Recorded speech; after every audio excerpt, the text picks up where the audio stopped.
fun, guys. Right. Yeah. As long as it bothers them, if it bothers them, it's good. It's doing something, right? So, and of course, something that we'll talk about over and over again, the concept of beauty, whatever that is, but it has nothing to do with pretty. You know, when they say beauty is more than skin deep, they're not kidding. You know, all your life you'll find yourself attracted to people that you look at and you'll say, I can't believe I'm attracted to this person. But there's something about them. It's like the whole ball, it's like, you know, the whole is greater than the sum of its parts. You know, so when you see the whole person, you know, you see beyond the surface, right, and you connect. And so that's why paintings and art, for that matter, can depict horrifying subjects, you know, literally, pictorially, and can also be very, very like nerve-wrenching in the sense that, you know, like a dentist drill, you know, that kind of thing. They can really affect you badly. One of my favorite stories to say about that is like on the 7th floor, where we are now at home by the where the new humanities department is. If you take the local elevators, when you get out on the 7th floor, there's like 4 of my paintings, right, that I did about 10 years ago, maybe more. And they look like they tell a story. In fact, they're hung up in a way so that you could actually look at them and sort of follow or think you're following the progression, but there is no story in any of the paintings. They're just paint and textures and collage and various things like that. But they use images and abstract composition and things like that, so like people could look at them and feel, well, you know, am I missing the story? When actually you're really not. You're supposed to look at them and not really think. You're supposed to just kind of like go with the flow. And so they're very busy, they're packed with a lot of material and stuff, and the colors are very bright, and there's a lot of textures and all that. Anyway, there's this one person in the college here who the paintings actually freak him out, to the extent that if he has, one of the deanlets too, one of the four people, if he has to go to the 7th floor of that building, he'll take the elevator To the 6th to floor. the 8th floor, to either to the 6th floor and walk up, or to the 8th floor and walk down, and go in any direction away so he doesn't have to see me. And, you know, I mean, that means they're doing something. You know, I mean, he's not seeing the whole picture because he's stopped at his own fear, his own paranoia, you know, and has let that block his ability to actually see what's going on. You know, he doesn't have to like them, you know, but he could probably get more from them if he actually was able to look at them. I mean, after all, it is a visual art form. And, but on the other hand, they affect him, you know. So, this, you know, something is happening that hits a nerve, that puts its finger on something. So, but that's what you want. When you hang a painting on a wall, all right, in your home or anywhere else, when somebody walks into the room, they should be aware that it's there. Right? It's not background music. Right? Putting your work up is like having another person in the room. Right? And if you have another person in the room, you can't ignore them. You know, unless you're at a meeting here. No. And if you have another person in the room, you know, you interact.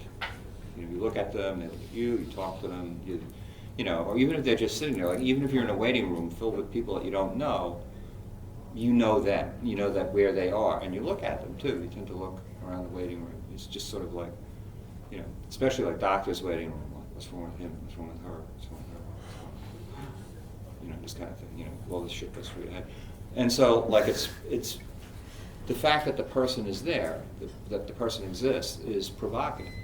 Makes a statement, you know, carves a hole in the vacuum, you know, it really fills in the space, right?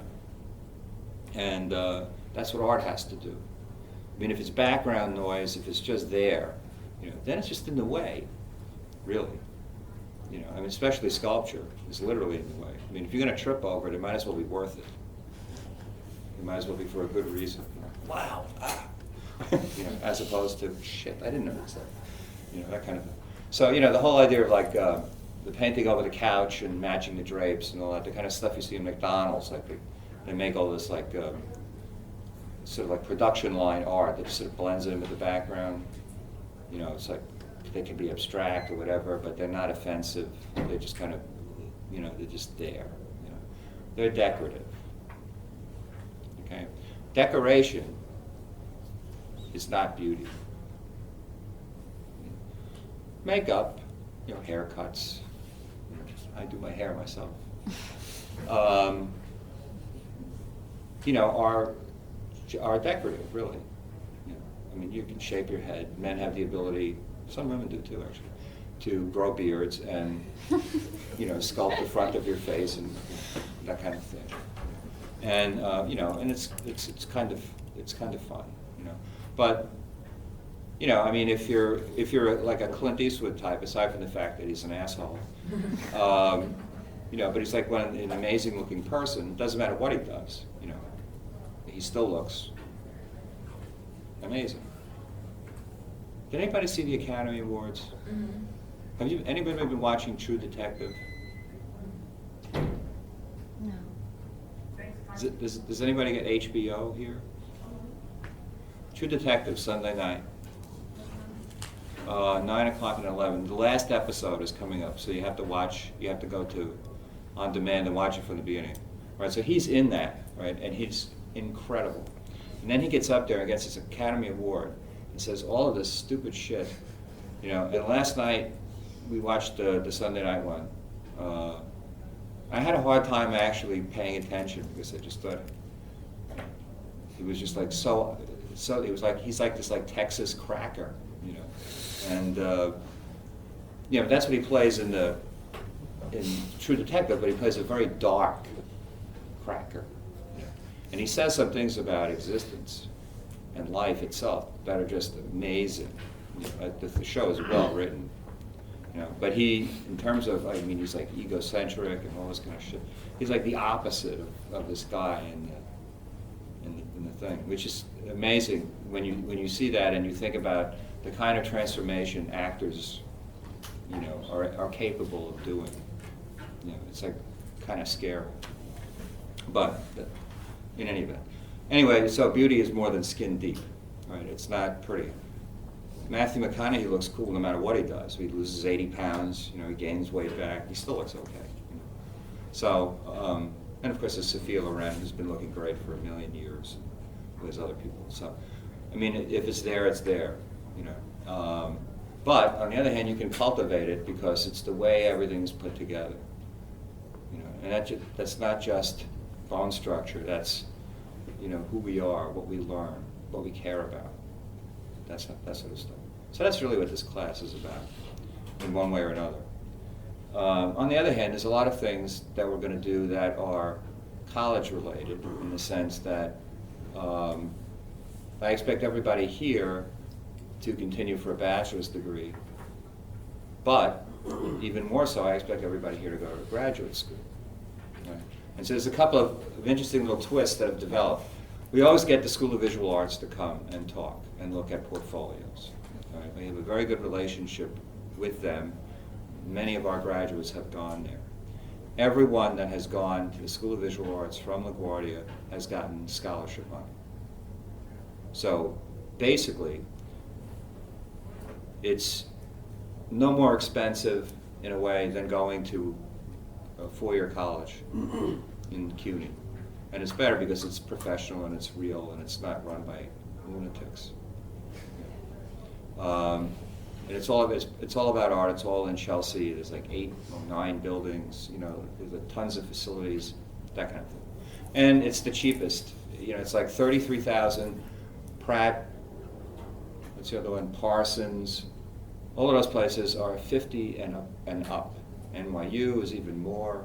You know. Cooper is used to be free. Not anymore. I don't know what they charge now. What do they charge? It's like 20,000. Boy, that went up fast. From 0 to 20 in how many seconds? And it just goes to show you, you know, it's like, Which, from my perspective, is actually good because, Cooper Union is a very rarefied place. I didn't recommend it to students. So I know people that teach there, the kind of things that they do. They have this very hermetically sealed, arrogant thing. They can't be that arrogant anymore, because now you got to pay to go there too. Right. Before, everybody tried to get into Cooper Union, so they had their pick of the field. They could take anybody they want, and they managed to pick, people who that just fit in with with whatever their admissions department was thinking about at that time. Because people die and other people take over, and the focus changes. That sort of thing. But there's also another school in the city that's been there since the mid 1960s, called the New York Studio School. It's on 8th Street. Has anybody been there? No, but I've read on the internet. Have you? Do you know about it? Now, the New York Studio School, I was a student at Pratt. And I went to, so I never recommend Pratt. And I was in art education. And I was in art education for 2 reasons. One, I wanted to teach eventually, which was, and so I graduated with a license to teach art in high school, which I did for a while, and junior high school. And so the part of what I had to study had to do with teaching in terms of like a thing to do, like training, like, if you're in the EMS program or the nursing program, you have to learn certain things, that kind of stuff. Whereas in most colleges, in fact in all colleges, there is absolutely there is no requirement whatsoever for anybody, no teaching requirement whatsoever for someone to teach in college. It's strictly based on field and degrees. You're looking for professionals in the field, right? You go to a professional school, you want artists to look at your work. Right? That's what you're there for. Right? And that's what a college is supposed to provide. Professionals functioning in the field. SVA has only adjuncts, which is unique. They don't have full-time teachers. The other schools, just about every other school does have full-time teachers and adjuncts, like here. And the thing about part-time people is they have to always maintain 2 lifestyles. They have to be artists and they have to be teachers at the same time. And they also have to worry about whether or not they're going to be hired back to teach. So they have to work. They have to get a good result. People that have worked for a long time and are full-time and have tenure sometimes take it easy after a certain period. And and that's just the nature of like what people tend to do these days. But like, so when I went to Pratt, I wanted to teach and I wanted to do painting. And I heard that the best painting teachers were in the art ed department, and I thought, this is great. Right. And so that's what I did. Why I mentioned that, I just forgot. You're talking about studio something on 8th Street. Right, on 8th Street. Studio school. The New York Studio School. Yeah, okay, well, so anyway, it was my school, the Pratt education was typical. The studio school is based on that's why.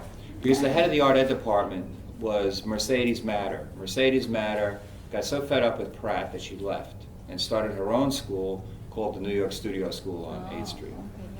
And along with her husband, Herbert Matter, and somebody else. Herbert Matter was a photographer who was very close with Alberto Giacometti and made an amazing book, which I'll bring in, I have it at home.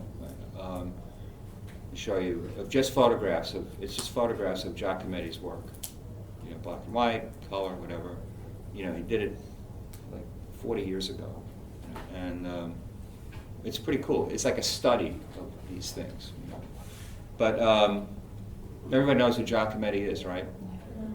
Okay, just checking. If you don't, if I say something that really seems absurd, feel free to interrupt me and say, what do you mean? All right? Or, I'm not familiar with this, explain. All right. As well as taking notes. So she started the school, and it's based on a kind of 19th century model, which is a studio model, not a 19th century model like the New York Academy, where they actually work. It's more like a 16th century model, where they work from plaster casts and it's only the figure. You know, we get interns from them every now and then that will work in the life drawing class. So we had this guy Boris, Russian obviously, who brought in some of his drawings to show. You know. And every drawing, no drawing that he showed, and they were all like this big, done mostly in pencil or ink, not one of them took less than 7 hours to do. Right. So they were like meticulous, they were anatomically well informed, and very well done. I mean, you work 7 hours on a drawing, you know, it's either going to be the worst thing you ever did or the best thing you've ever did, at least up there with the best thing you've ever did. So that's what they do. So plaster cast for a while, and then people, well, in the studio school, their whole focus is like you have painting or drawing, it's all day, every day, 5 days a week. From the model, there's always a model, you know, you always have the option to use the model or not use the model.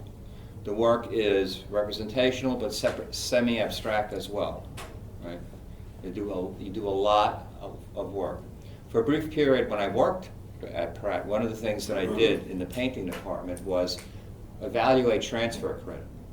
And when a student would come from the studio school, at that time the studio school didn't even offer a degree. You know. The formula was to divide the amount of hours that the students put in by 22 for 1 credit. Right. And they had like tons of credit to transfer.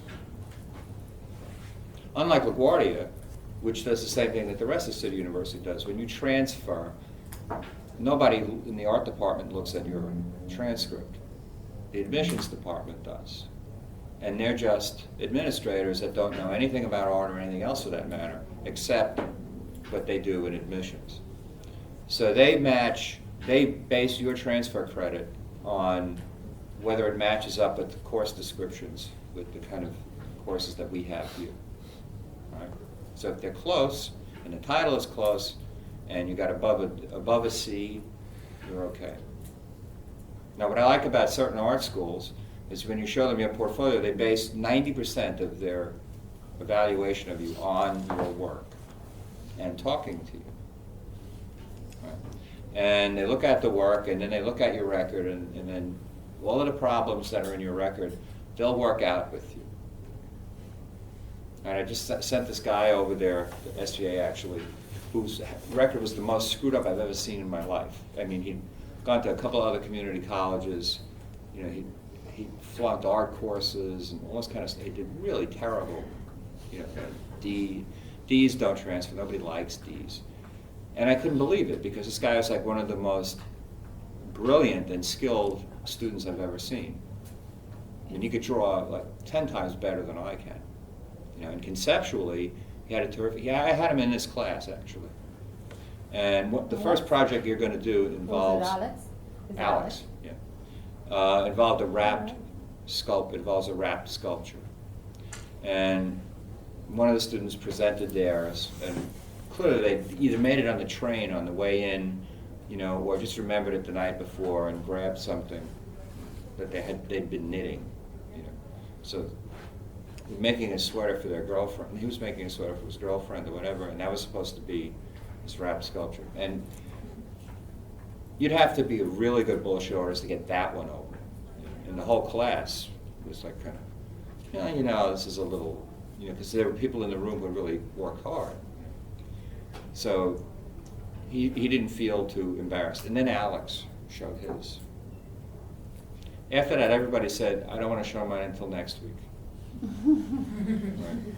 So suddenly the bar went, you know, it depends. If you're in the limbo, the bar went. But if you're, you know, and like everyone said, shit, I better, if I'm gonna stay up at this, you know, I better, you know, because he talked about it and it was dead serious about what he'd done, you know, and how complex it was, and he'd burned drawings that this really good friend of his had given him, you know, who had committed suicide. It was like get into this whole, you know, it was very, very trippy, you know, and but very well done. And every time he opened a layer, it was like some other layer of disaster that happened, you know, and which is what I was saying before, it doesn't have to be beautiful. It doesn't have to be even optimistic. You know, I mean, some of the best literature in particular is incredibly pessimistic and horrible.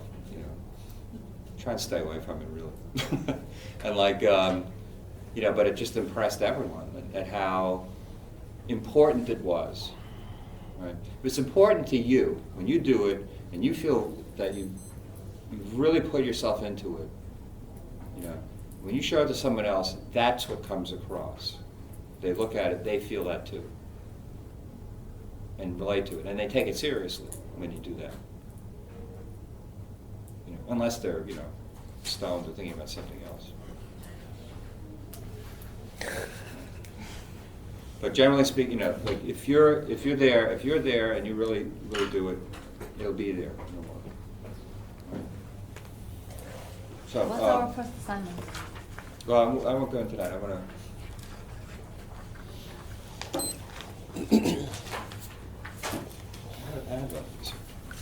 Everybody has one. Okay. A rough culture is one. Is the first. Yeah, but wait. All right, like in this room, you know, this is the so-called capstone class. All right, so what I like to try and do is present as much unusual shit as possible, things that you have not necessarily encountered in any of your classes yet, but will certainly encounter in the future, so that you're aware. So things that don't take you by surprise. So site-specific sculpture and art with a lot of perhaps literary bent or narrative or you know, or performance kind of art doesn't take you by surprise, so that you're familiar with the concept. Also the concept of outsider art, which is was much more popular actually about 20 years ago. It seems to have slipped, but is actually one of the most interesting and one of the most extremely powerful types of art that people can do. And this is like work by people done in mental institutions or people with no training in art who suddenly one day wake up and start making sculptures out of the blue, or who, you know, work for the post office for 20 years, but in their garage they've been working on one sculpture in aluminum foil, you know, in old bottles and shit. And that's the fact. Is James Hampton is the guy, and this sculpture that he did is in the Museum of American Art in Washington, D.C. It's like a huge altar to something. God of figures, you know, gods of various kinds, and the Garden of Eden figure a lot in outsider art. The French have a word for it, which is what? Art brut. Art brut, B-R-U-T. So I was almost named after outsider art, but they changed the T to C-E. Instead it was Batman. No, anyway, so, which means raw art, or art of you know, raw. And that's what I really like that expression, raw art. It means like there's no thought whatsoever to beauty. It's compulsive. The work has to be done. The work is magical. It's fantastic. It comes from the soul. It's like done by the artist to stay alive, to talk, right, to connect, to hold themselves together. And you're going to find a lot of similarities between truly outsider artists that do this kind of thing and Van Gogh. Van Gogh was troubled. He was too aware. I mean, you cannot survive, especially in today's world. You know, and this was he was in the 19th century when things were a lot simpler. You know, but if you took notice of everything that goes on around you all the time, you'd go nuts in about 5 minutes. You walk out the door and it's like 5 different kinds of transportation, billions of sounds, hundreds of people walking by, vendors, car horns, sirens, trains, you know. And then you walk past the magazine stand and there must be like 100 or more different kinds of magazines, you know. Only a couple of newspapers. You know, in the 1960s, you know, when you pass a newsstand, there'd be like 2 or 3 magazines, you know, and about 10 different newspapers, and then candy and cigarettes and cigars and all that kind of stuff, you know. But now there's like a magazine for every conceivable thing. And if you're on Facebook, you know that, because every time you turn around, they're asking you to like some bizarre production magazine from somewhere. So there's millions of them. You know, so you stand in front of a magazine stand, and just to take all that in will drive you crazy. You know? So we learn to filter things out. You know, like if we got to get across the street, you know, we focus on when the light changes and if we're going to get hit by a car. We're not really thinking about something else. Although someone the other day apparently was texting and got hit by a car. They just walked out. Somebody walked off the subway platform by texting while walking. The moral of the story is, stand still if you're going to text. You know, just don't keep moving. You know, walk right off the subway platform, get hit by a train. And that's been happening more and more. So I think that, you know, texting is like, there should be like a warning label on cell phones and stuff that say, do not text. While Habitual use of driving, this. walking, or. Yeah, yeah. So, so we learn to filter things out, right? But these art brute people, outsider artists, their filters don't work too well.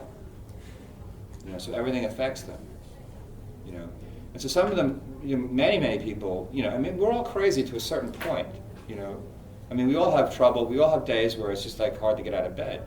You know, it's difficult just going to school or going to the gym or doing something, and you just don't want to do it. You know, you're just like not motivated to do it, even though you should do it. It's really necessary and all that.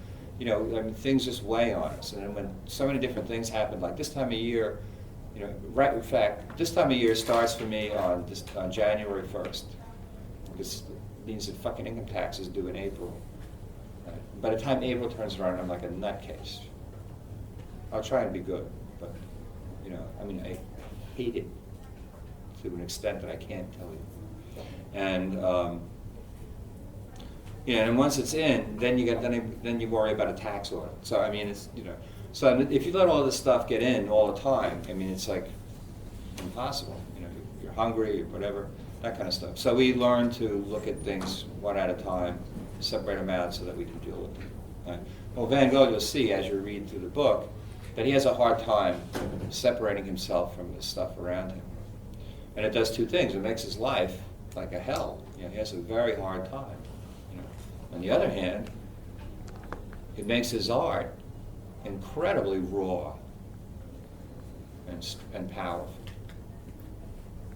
You know, when you look at his paintings and you look at the paintings of other artists at that time, even Gauguin. I mean, Gauguin was a brilliant painter. You know, and he got a lot from Van Gogh. And Gauguin got a lot from Van Gogh got a lot from Gauguin. You know, but in terms of just rawness, you know, and just like direct, you know, punch, you know, Van Gogh is incomparable.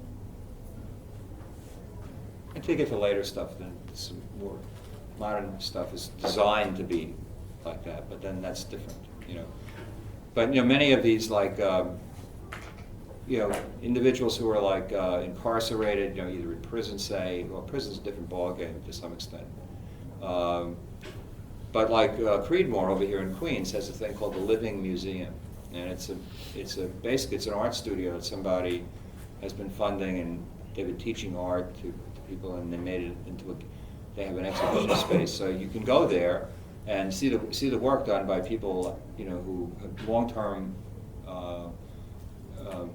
individuals who are ill, who've been there for a long time, and talk to them about what they're doing, you know, because they're working, you know. But a lot of that work is done on, like, you know, typewriter paper or on a pad or on the back of something, and every square inch of the paper is covered, you know, and like controlled. And it's like it's amazing, and you look at it, and it's got just as much power as a painting that's 10 feet square, you know, because it's the real thing. You know, if it hurts, it's the real thing, in a sense. Think about that. Reflect. No. Right. Okay. So, so capstone class, college fits in. I'm going to have a graduate of LaGuardia who got a scholarship to SVA, who's now at the studio school. She's going to actually talk to us about the studio school. The studio school has been making noises about wanting to connect with us, and through her, we just may do that.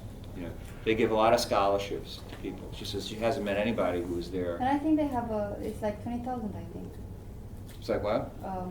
It's not that expensive, I think. No, it isn't, but they give money too, so they have lots of money. and they have like a great working atmosphere. You have to be that kind of person, though. You know, like, so when we have a drawing marathon, you know, you have to be the kind of person that comes to a drawing marathon and draws for the whole thing. You know, not someone who comes to draws for half an hour and then goes and eats all the food. You know, and or as somebody did one time, they played ping pong Wow. with their sketchbooks, which I thought was interesting. So they made a ping pong table in the room. That all-night drawing marathon is a very good thing to do. All right. Drawing, like anything else, has technical requirements, you know, and like, but technical requirements are things that you can learn, right? You know, so like at one point in your life, so you can't draw a cup so that it looks like a cup, you know, but it's just the technique to draw a cup that looks like a cup. That's not what drawing is about. If you want the cup to look like a cup, you practice drawing cups, you practice, and then you can do it. Now, the term talent, which is something that is extremely, it's interesting, but it's also like a problem. You know? And I came up with a great explanation for what it was last night while I was dreaming, and I forgot. Because I suppress my dreams because I'm afraid of them. You know, so I wake up in the morning, I try not to remember anything I dreamt. Yeah, I try to remember everything I dreamt. Huh? I try to remember everything because I think they're wonderful clues for your work life. I'm boring. As long as you don't dream of like asparagus and so the perfect video game for you was like zombies and what was it? Vegetables versus zombies. Plants I'm vs. not into Zombies. games. Yeah, it was terrific. I almost got it because of her. I thought this is great. It's like the broccoli like punching zombies. It's like hysterical. Oh, you should. Have you ever seen it? Did somebody? Yeah. I saw some guy playing it on a train, and I was like fascinated. I was like watching them, you know. What the fuck is going on? Anyway, so like, yeah. Well, that's a whole other thing. But like,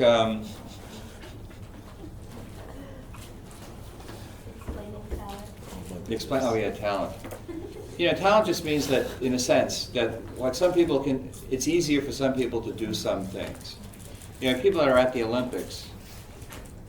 You know, or people that have, like for example, that have a great sense of balance to stand on those snowboards, for example.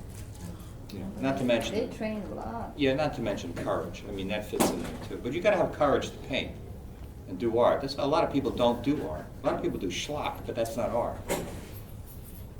You know, art is hard to do. You know, if you don't suffer while you're working on it, then you're not It's really hard doing because it. you put yourself out there for the people to comment on you. Well, that's another side of it. You know, I mean, once you have a show of your work and it's all up like that, it's terrifying. You know, to have only your work up and have a whole slew of people come in and look at it. You know, what's even worse is if they don't know you. Oh boy. Right. Well, Then you can it's walk better, around. actually. But No, no, it's then you better can walk because around don't and you have can to do face all them. kinds of interesting comments. You don't have to face them. Yeah. No, but if they know you're there, they're not going to say anything. Yeah. But if they don't know you, you're cool. You can walk around and go, yeah, that's really good shit. You know, you can start them off too. Like you can jumpstart some of this conversation. And you know, like some people are naturally flexible. You know, some people have incredible physical strength. They can do gymnastic things without the slightest problem. For a normal person to learn to, That's to trainable. do an L, yeah, it is, but it's like gruesome. I mean, it's a lot of work. It's a lot It easier is. for them. But the point is, But they made it easy. they have to go past that in order to attain whatever it is that they're trying to attain. You know, and the problem with talent is that it's like in a way, it's not so much an anchor. It's more like a drag chute. You know, and they're those, the dragsters. You know, these long things that all they drive is in a straight line at 1,000,000 miles an hour, and then when they slow down, they shoot all of these like parachutes out in the back to slow them down because they don't have much room left, and it slows them down. And so like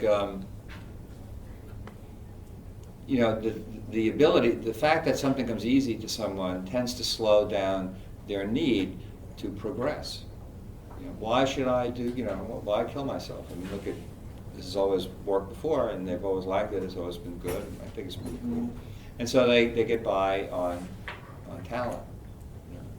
But the Van Goghs, the Gauguins, I guess Shaun White didn't do so good this time, but last time,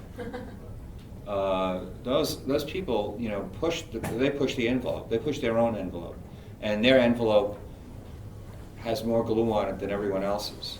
The whole thing about all people are created equal is really bullshit. I mean, it's one of the great lies of history.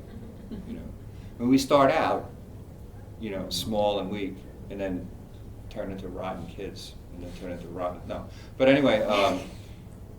It seems like we all start out equal, but it's not true.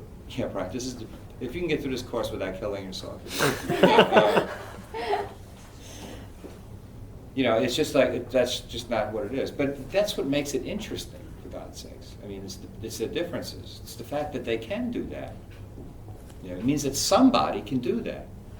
And if somebody can do it, it means that it's not outside of the realm for us to do that, or something that well. Now, hopefully for all of us, it's painting or drawing or whatever art we're interested in. That we found what it is that we can do, and that we want. We have that leg up to really be able to push it. But when I say that art is rough, it is. Most people are afraid of it. Really, you talk to somebody and you say, "Can I draw you?" And they say, "Oh yeah, but I can't draw." You say, "You draw me now," and they say, "Oh no, I can't draw. I can't draw." And it's just the result of years of negative or not any contact at all with it. You draw something when you're a kid and somebody says, that doesn't look like a bird, it looks like a dog. And then a kid says, well shit, why should I do this? And, I mean, it's not important, right? You don't see it, nobody knows about it. But actually it's very important, because anything that you see or do anywhere or where or whatever has been touched by an artist. I mean, an artist in a class just like this, that went on to be just an ergonomics engineer, designer to design telephones or chairs or whatever, or tables or buildings or interior spaces or anything else. What you're saying basically is that everybody's an artist. That's true. Everyone's a vegetarian. No. And a basis. Everyone is an artist, actually. And it's like it's the most important thing you can really do. Through art, I managed to connect with anything that I've ever found interesting and exciting, things that I never would have bothered with.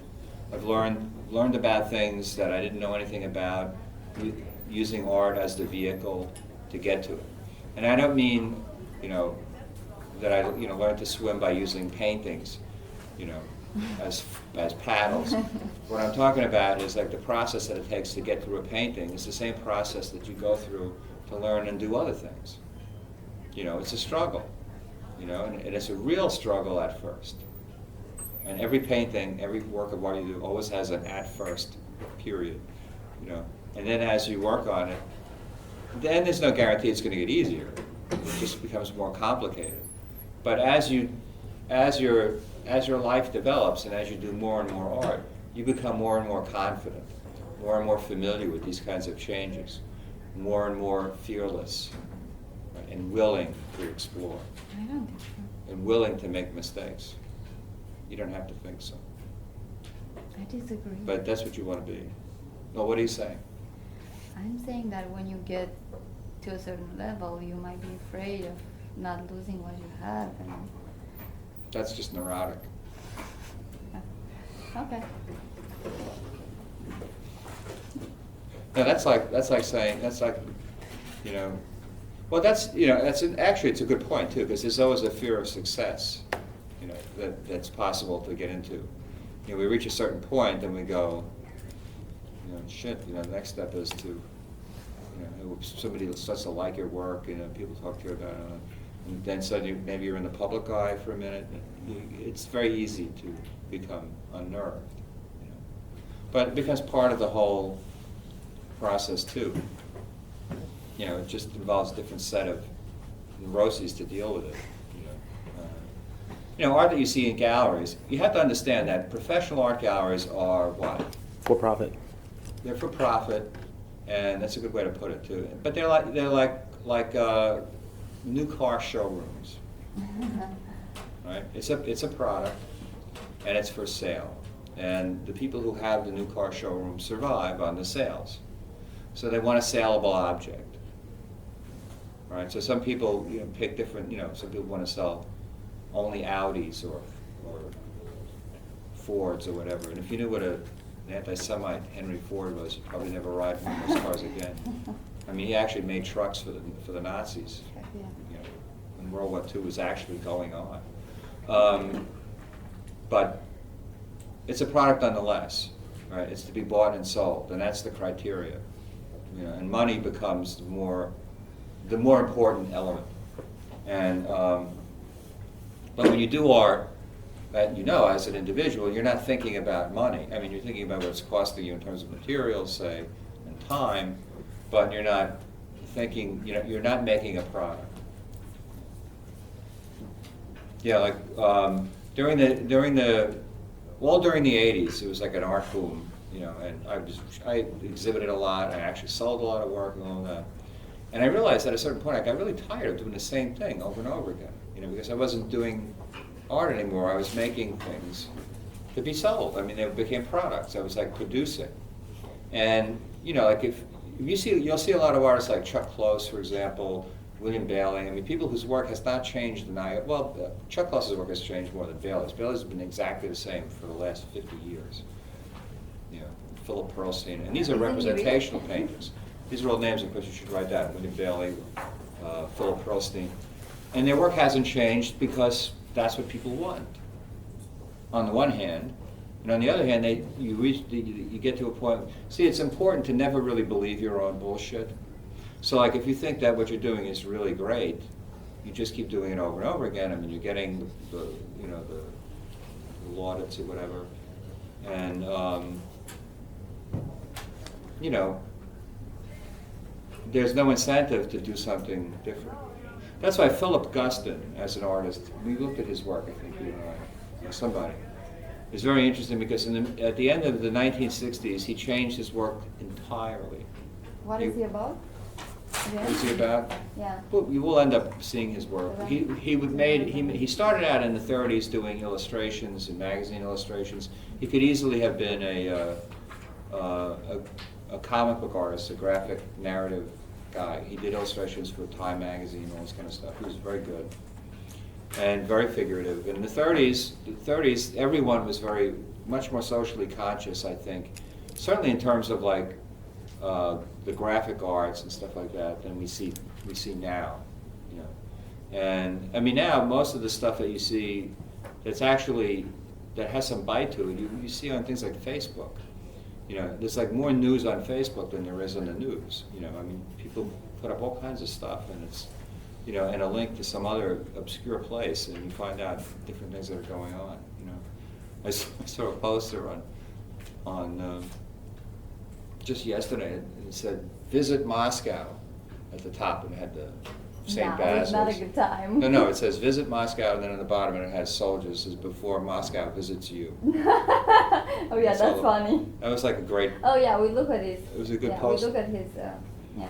So, but the 30s were loaded with stuff like that. There was like all this stuff about, you know, the Nazis were coming up, and communists, you know, and psychology, and there was all, you know, and like the paintings were very social realist.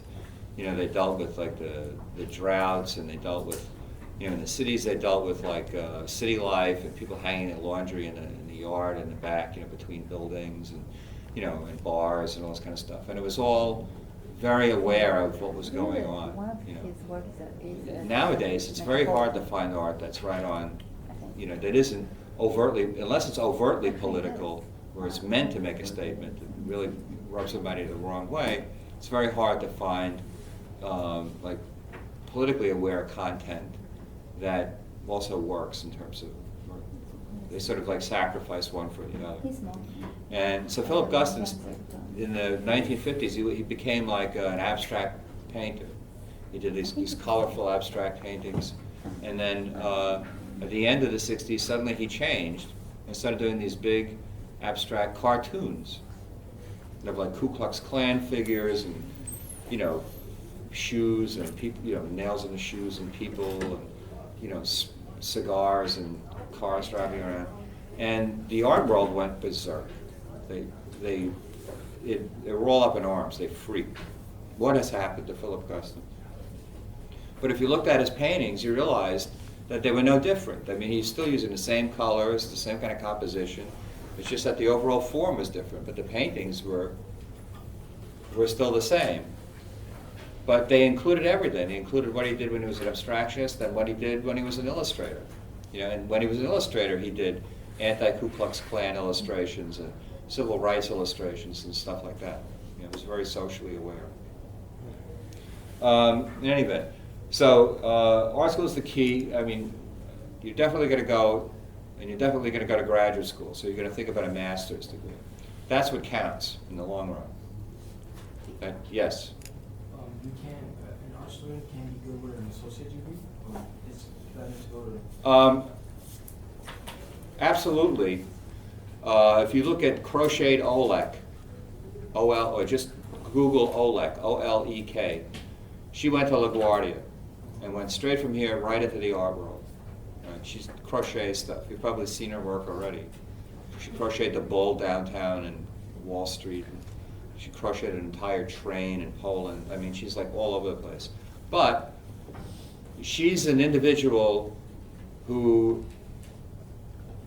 does not get tired. Like, she doesn't sleep. She sleeps like 2 hours a night. She works all the time.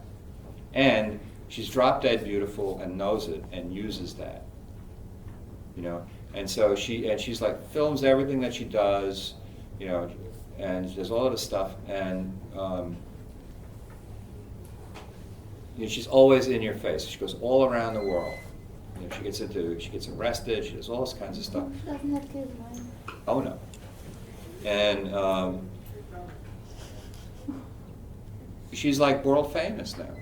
You know, she's doing really, really well. And she only went here. And she's the only graduate whose resume that I look at that has LaGuardia Community College on it. Everybody else goes from here to like SVA, and it's like BFA, School of Visual Arts. And you go, what happened? There's still LaGuardia on here. They look like they're ashamed of it. So, but not her, man. She's like, so, but that's, the thing is that she, in that world arena, she's really at home in that. You know, I mean, her life, I could not imagine living her lifestyle. I mean, she's traveling all the time. She's crocheting all the time, for starters. Right? She's got like a crew now, people that help her. She's got public relations people. If she's in town and is having a show, for example, we could go to her show and she'll talk with us, or I can get her to come here and talk about her work without any problem at all. But Ari Richter sent me an email saying, we have this artist talk thing scheduled, and we want to see if we can get Olek to come and talk. You know, would you ask her for us? So I said, sure, and I sent to her an email, and I said, you know, with his email attached, and I wrote to her and I said, you know, they're interested in having you come and talk, contact Ari. All right? So they make this arrangement, and like, it wasn't her that contacted Ari, it was her manager. Her public relations person contacted him, spelling out exactly, they want to know how much money, where it's going to be, when, how long, how many people, will there be, all this stuff. I mean, there were all these conditions, you know. And she's an alumni, an alumnus. So it is possible, but then you got to be like her. She's Polish by birth, right? So she's an international student. Right? One of the great strengths of LaGuardia. So she, just by being here, she's already a world traveler. You know? I mean, it took something to get here. Right? And so here she is. And she had a good experience here. You know? And she did amazing work, even, you know, I mean, even like any kind, even standard work. She could draw well. You know, she was like not afraid to work hard. I had her in my color theory class. I gave this assignment, people complained it was so difficult. She brought in 3 of them.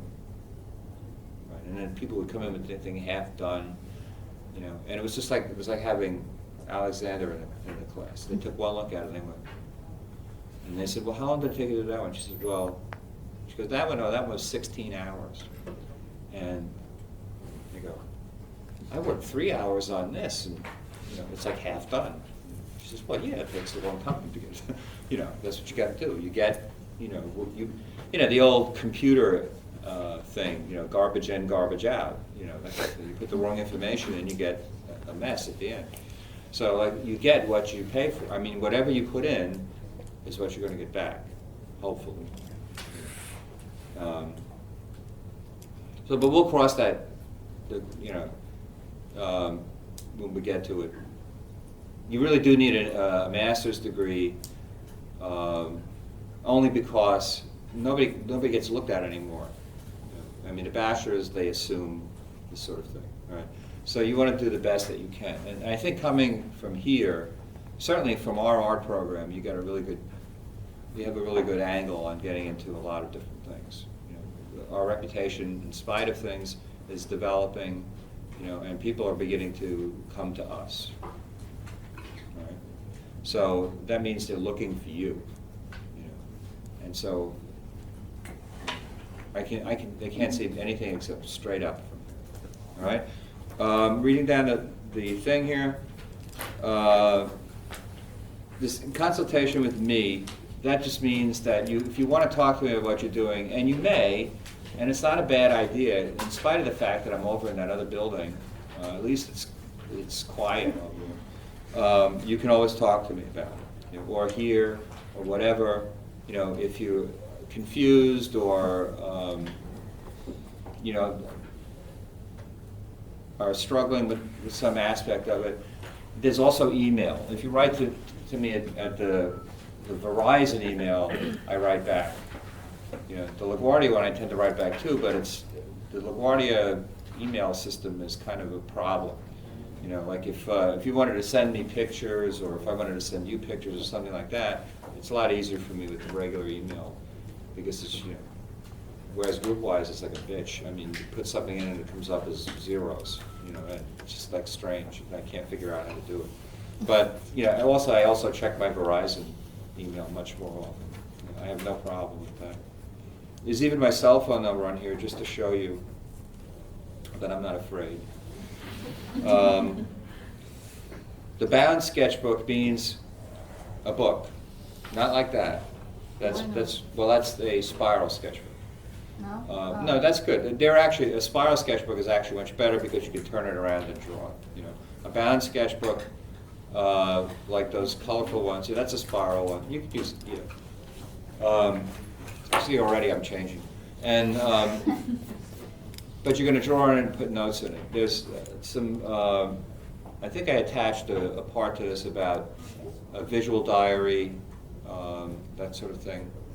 You know, so you want to think about it like that. It's really like sketchbook, notebook, etc.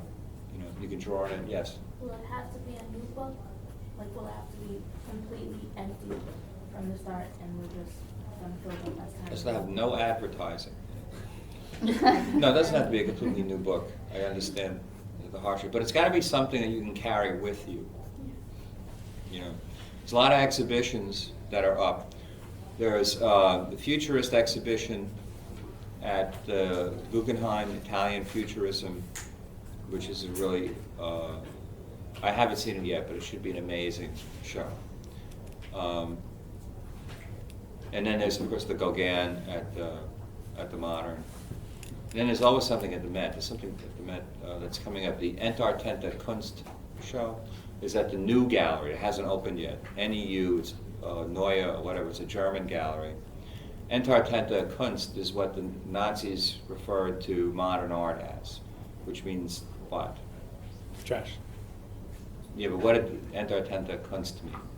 Kunst means art in German. I don't know German. Oh, come on. I know French. Everybody in here speaks more languages than me. Not German. I'm German. Well, I mean, there's a chance. No, it means degenerate.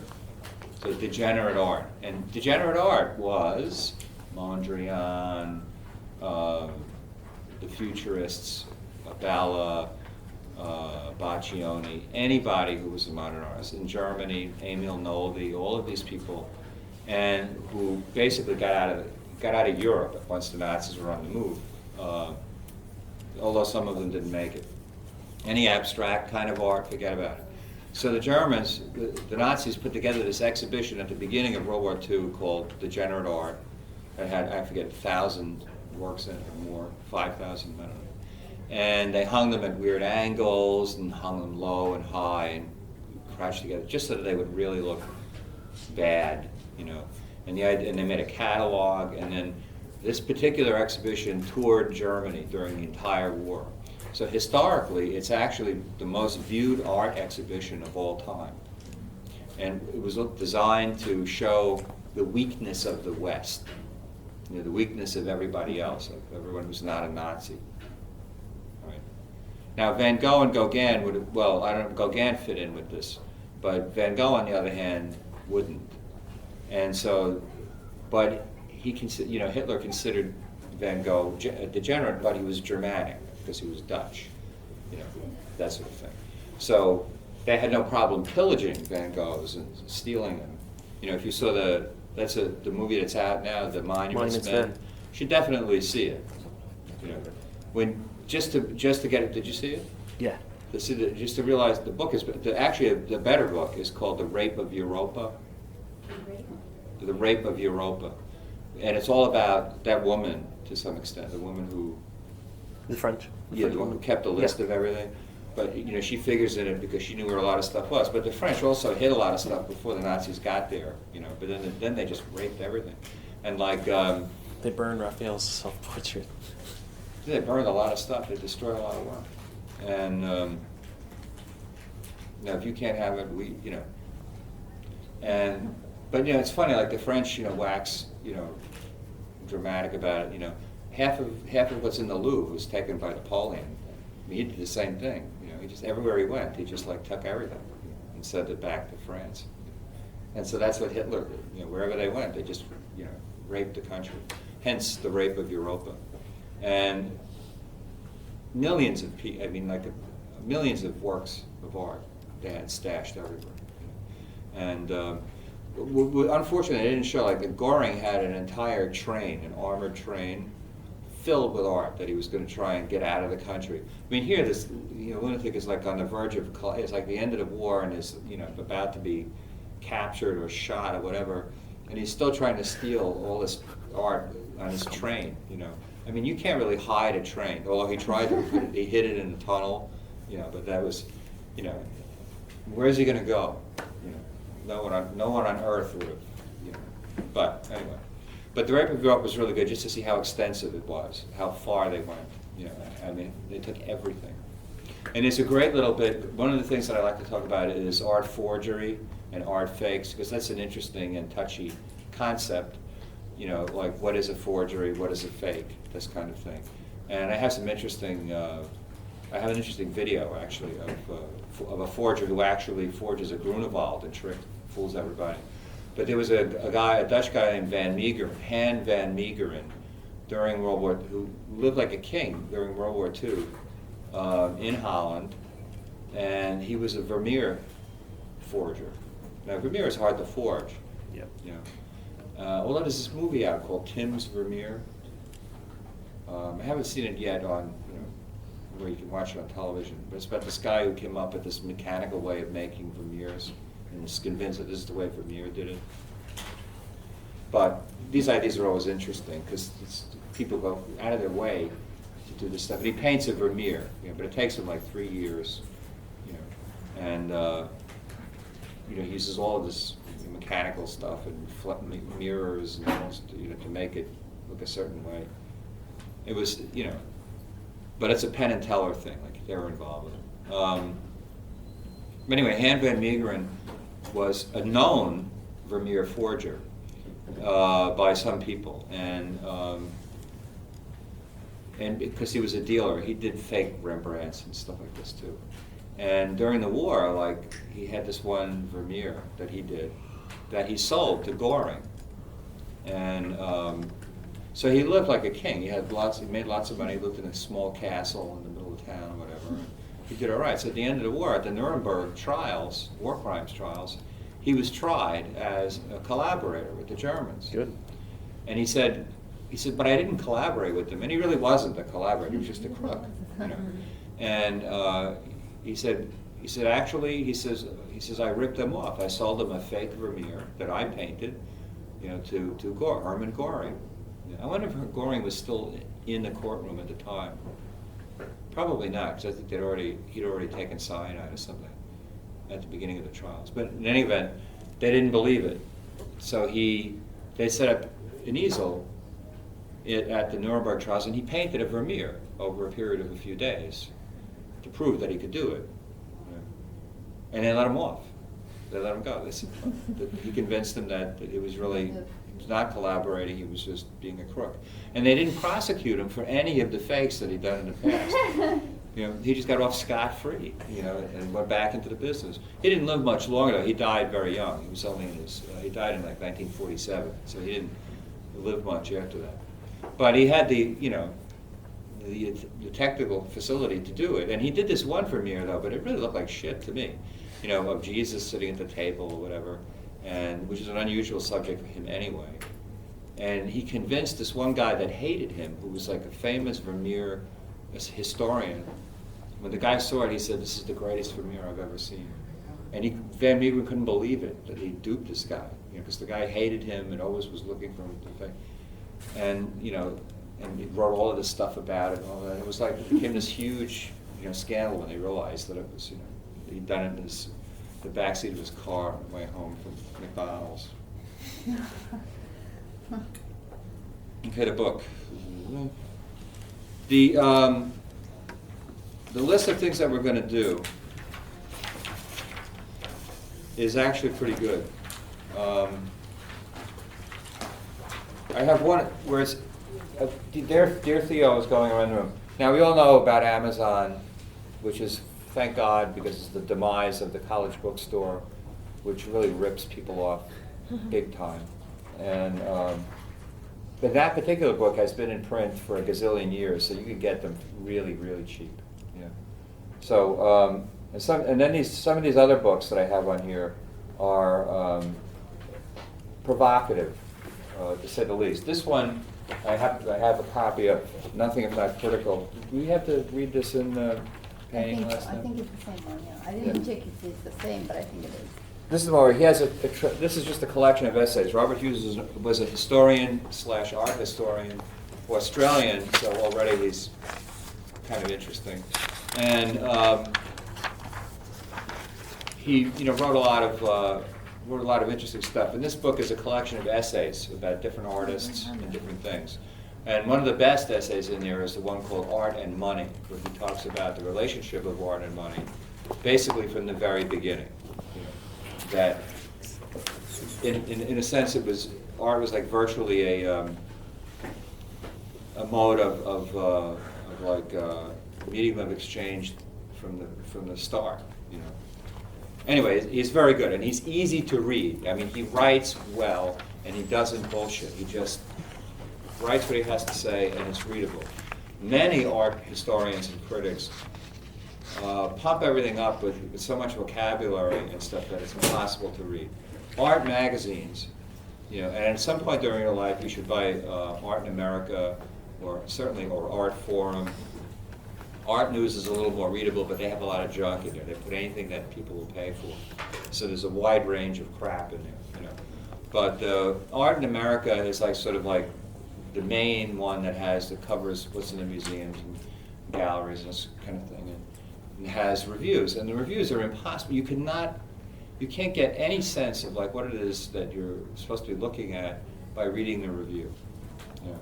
And the same thing in the New York Times. When they write a review of an exhibition, it's almost indecipherable because they get off into like very flowery, poetic ways of trying to explain what they're talking about, but they don't really do that. And many years ago, when I was teaching intro to art, I had the whole class read 2 reviews in the New York Times I forget what the exhibitions were. It's not that important at this point. Well, they read the review for one exhibition before they went to see it. And then for the other exhibition, they read the review after they went to see it. And the overall, everyone felt that reading the review first ruined the experience. Because if they didn't know what the person was talking about, they were channeled in a certain direction when they went in to see it. Right? Whereas the second one, they went in with an open mind and unknowing, I mean, what to expect, formed their own opinions, and then read what the critics were saying about it. And then they had an opinion of whether to agree or disagree. Whereas beforehand, they just accepted what they read. So you find yourself doing that with movies. You know, if you read about the movies, like 9 times out of 10, you don't want to go see it. You know, because there was, you know, and those little explanations on like Netflix or whenever when it comes up that there's some of them are so misleading. You know, like, you know, why would I ever watch this? You know, it turns out to be a great movie. You know? Just because someone else said, why didn't you watch? No. We're going to be starting with the films next week. And I'm going to try and show a lot of the films that I have down here. Often I get off into these talking tangents, and it kind of screws up the Can you talk time. about the project? Hmm? Can you talk about the project? I will. We have a few minutes here. And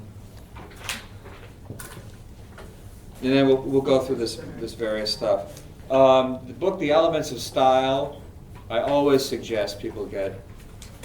And the one you want to get an early edition of it.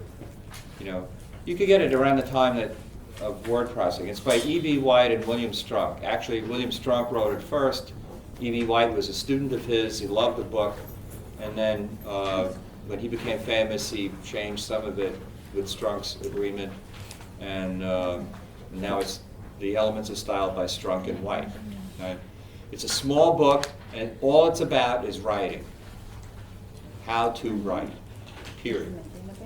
And what they say in the book, I used this book, I taught drawing one time at Pratt, and I used the William Strunk book as a drawing text. And I told them, the students, to take, wherever it says writing, it said cross out the word writing and write drawing. And the way he talked about writing was exactly the way we do art. How to move things around, how to change things, how to not use 50 words when you can say it in 2, you know, how to clarify, how not to be redundant, you know. What word processing programs do today without any problem, you can cut out a whole paragraph or a page and then put it somewhere else, right? Cut, paste it elsewhere. So you read what you've written, and you figure out, well, maybe this should be, I should say this later. And you put it, you know, when I first read this book, that meant cutting up whatever it is that you wrote and making a collage out of it, like moving it, actually, literally putting it where it was supposed to be. And that was so cool when I read that. I thought, this is great. I never thought of doing this. And it's so hands-on. It was like really like doing I art. learned about collage after I read about doing that so I thought the same way, but different. What do you mean? I learned how to do collage after I learned how to, rearrange a text. And about this, that you have to rearrange a text to see how it looks like. Mhm. So I Whatever did that it takes. first, and I saw the same way. That's good, but you see the relationship. Yeah. That's what I mean. All right, week 1, all of this is like more or less firm. Some of it will change. The movie Who the Fuck is Jackson Pollock is a good movie talking about fakes and forgeries. That was actually in the theaters. And then additional useful material, the visual sketchbook. All right, this is just something, somebody talking about how they used, how they made a sketchbook and how they use collage and this sort of thing like that. We're going to be doing a lot of writing starting next time also. the very beginning of the class, we're gonna take probably, that's why we're gonna have to try and get here on time. Me too. So that we can get the writing. I don't want to spend more than a half an hour on it. I'll ask a simple question, and then you'll write about it. So there's like no preparation whatsoever, right? You have to write it straight out of your head. If you've already done Mikhail's class, the so-called e-portfolio hour that's before this, did everybody go to that? Yeah. All right. He gets people into writing an artist's statement. Right. Did he mention that? He usually mentions that right away. He wasn't present, but whoever was there mentioned. Okay. All right. An artist statement is utter bullshit. And Everybody's asking for that. and yeah, I know, but the artist statement if you're going to write a statement, it has to be short. Yeah. My artist statement is very simple. Why are you saying it has to be short? Because they all want at least half a page. No. When you're applying to a school, it's a different ballgame. Oh, okay. They're asking you to say something about your work. All right. And so that you should be able to do anyway. Right. But I have an artist statement on my website that just says, look at the images. You know, I mean, what I say about it isn't going to mean anything. You just got to look at it. You know. But the questions that I'll ask, will be unusual and deal with different aspects of art and or life that relate, and sometimes contradictory, but unusual. And the point of them is we're going to do a number of them, probably one almost every single class, and they will be something that you'll work into a somewhat longer but still very short statement/essay about the question, which you'll put together as a group, which will appear in your LaGuardia version of your e-portfolio as like a book of essays about art, because they deal with art concepts, but they're not the usual kinds of art concepts.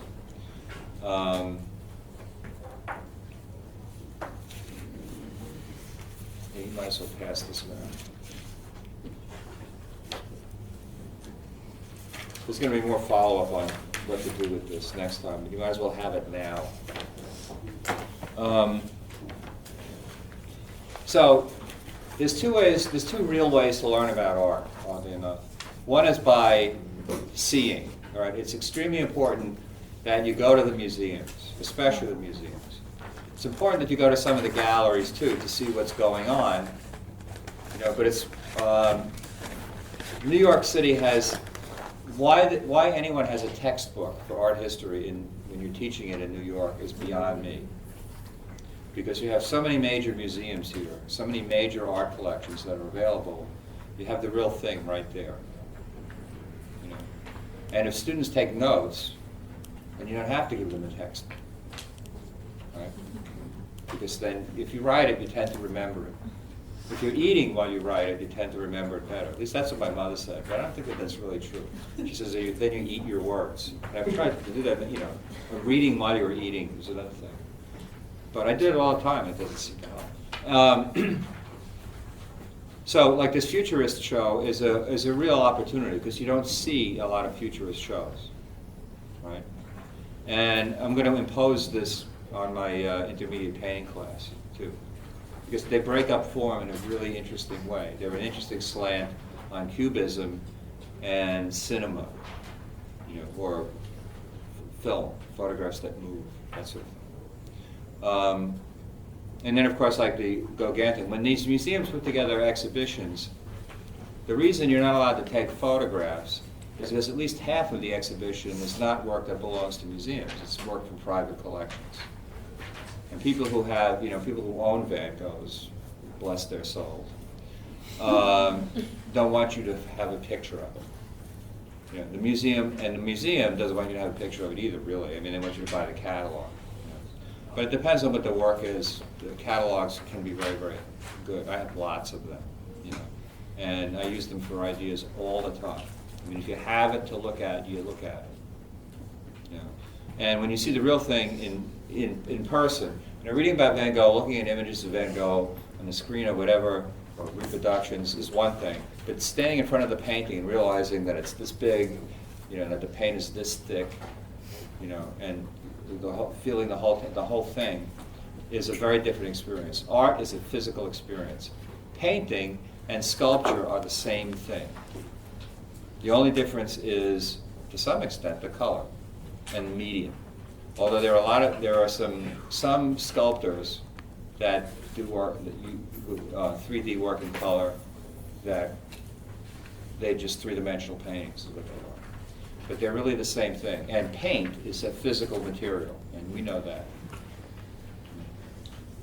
In spite of everything else, vegetarian, I saw it. She's an extremely good painter. And ballsy. She does really gutsy work.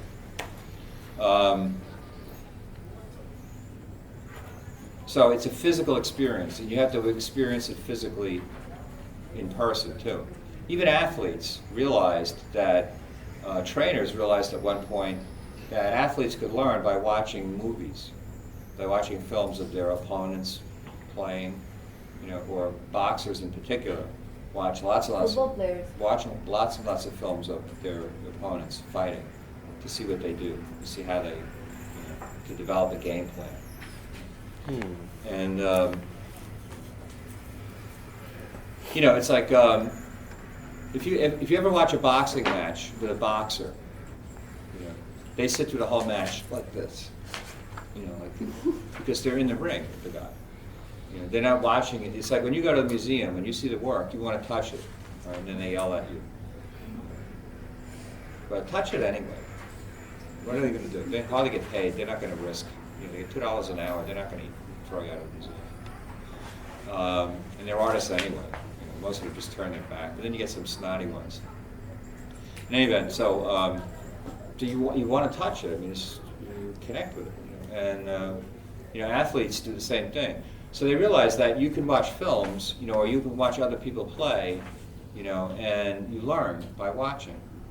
You know, the same channels in your head, you know, get used, you know.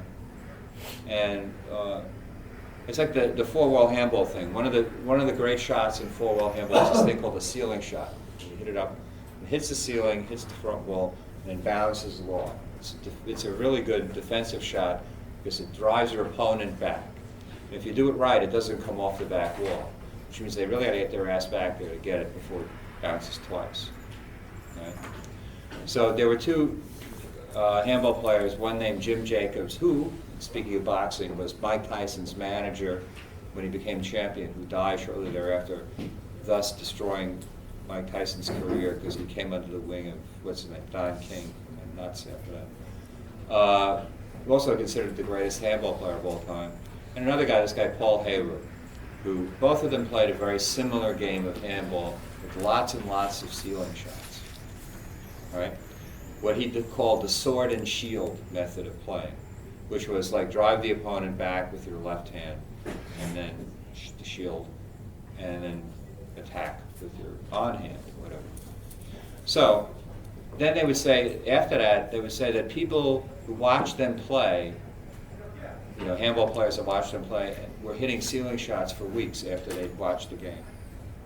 You know, because we just intuitively absorb it, you know, and go through it. You know. So you got to see painting, and when you look at the paintings, you look at the art, you get up close. If you can touch it without being struck, do it. You know. If not, then then just get up close. They yell you anyway when you get close. So you can touch it. Sometimes alarms go off too. But in any event, because when you're looking at a painting, you're not looking at the painting. You're not looking at a picture. You're looking at how it was painted. When you're looking at a sculpture, you're looking at how it was made. Right? Like one of my favorite artists is El Anatsui. This guy from Nigeria who hires millions of little kids to help him make these things out of he had a huge retrospective at the Brooklyn Museum. There's one of his sculptures on the side of a building. If you go on the West Side Highway thing there, Westway, what is it, Westway, the High Line? You walk along, you see this building, it looks like this huge map of the world, or like a topographical map, but it isn't. It's this big thing made out of, which is atypical of his work, but he makes things out of these millions. He'll take when you get a wine bottle, some of them have like a metal thing that goes around it. Yeah. All right? take 1 billion of those and make lots of art. That's what it, are you familiar with this work? Yeah, I saw the exhibition in the Brooklyn Museum. Excellent. You know, that's what I like to hear. He's amazing. We're actually friends on LinkedIn. Oh. And I wrote to him. I said it was really an honor to see your work at the Brooklyn Museum. And he wrote back. He said thanks a lot. It's nice. It's good to hear that. So, but I mean, yeah, like that's the kind of person like he is. Like he would respond. But to see those things in person, like those big bags and things that he made, and you know, I mean, you see pictures, it's one thing, but when you stand there and you go, oh, you know, you see, you see every mark that the saw made on the wood, like those chainsaw things that he did, and you see, you know, every little piece of wire twisted to hold the thing together, and every little wrinkle, you know, when you see it hanging outside, like, you know, a photograph of it hanging in Venice, where it covers the whole building in the front, you know, you go, wow, that's something. But when you actually see one that's like 30 feet long, you know, and 20 feet high, you go, wow. I mean, it's like thousands of hours of work, and he knows like tons of stuff. You know? But so you really have to see it to experience it. The other way to learn about art is to do it, right? And that's of course tied in with going to look at it, because then you balance one experience with the other. Right? You look at somebody's painting and you see that brush mark, and you go, I understand that brush mark. I know where that brush mark comes from. And or the thinness of the paint, the canvas coming through, whatever. You look at it and you relate to it because you've done it. You've experienced it. Even if you didn't do it a lot, you just passed by, you just did it. It's part of what you do. Yeah.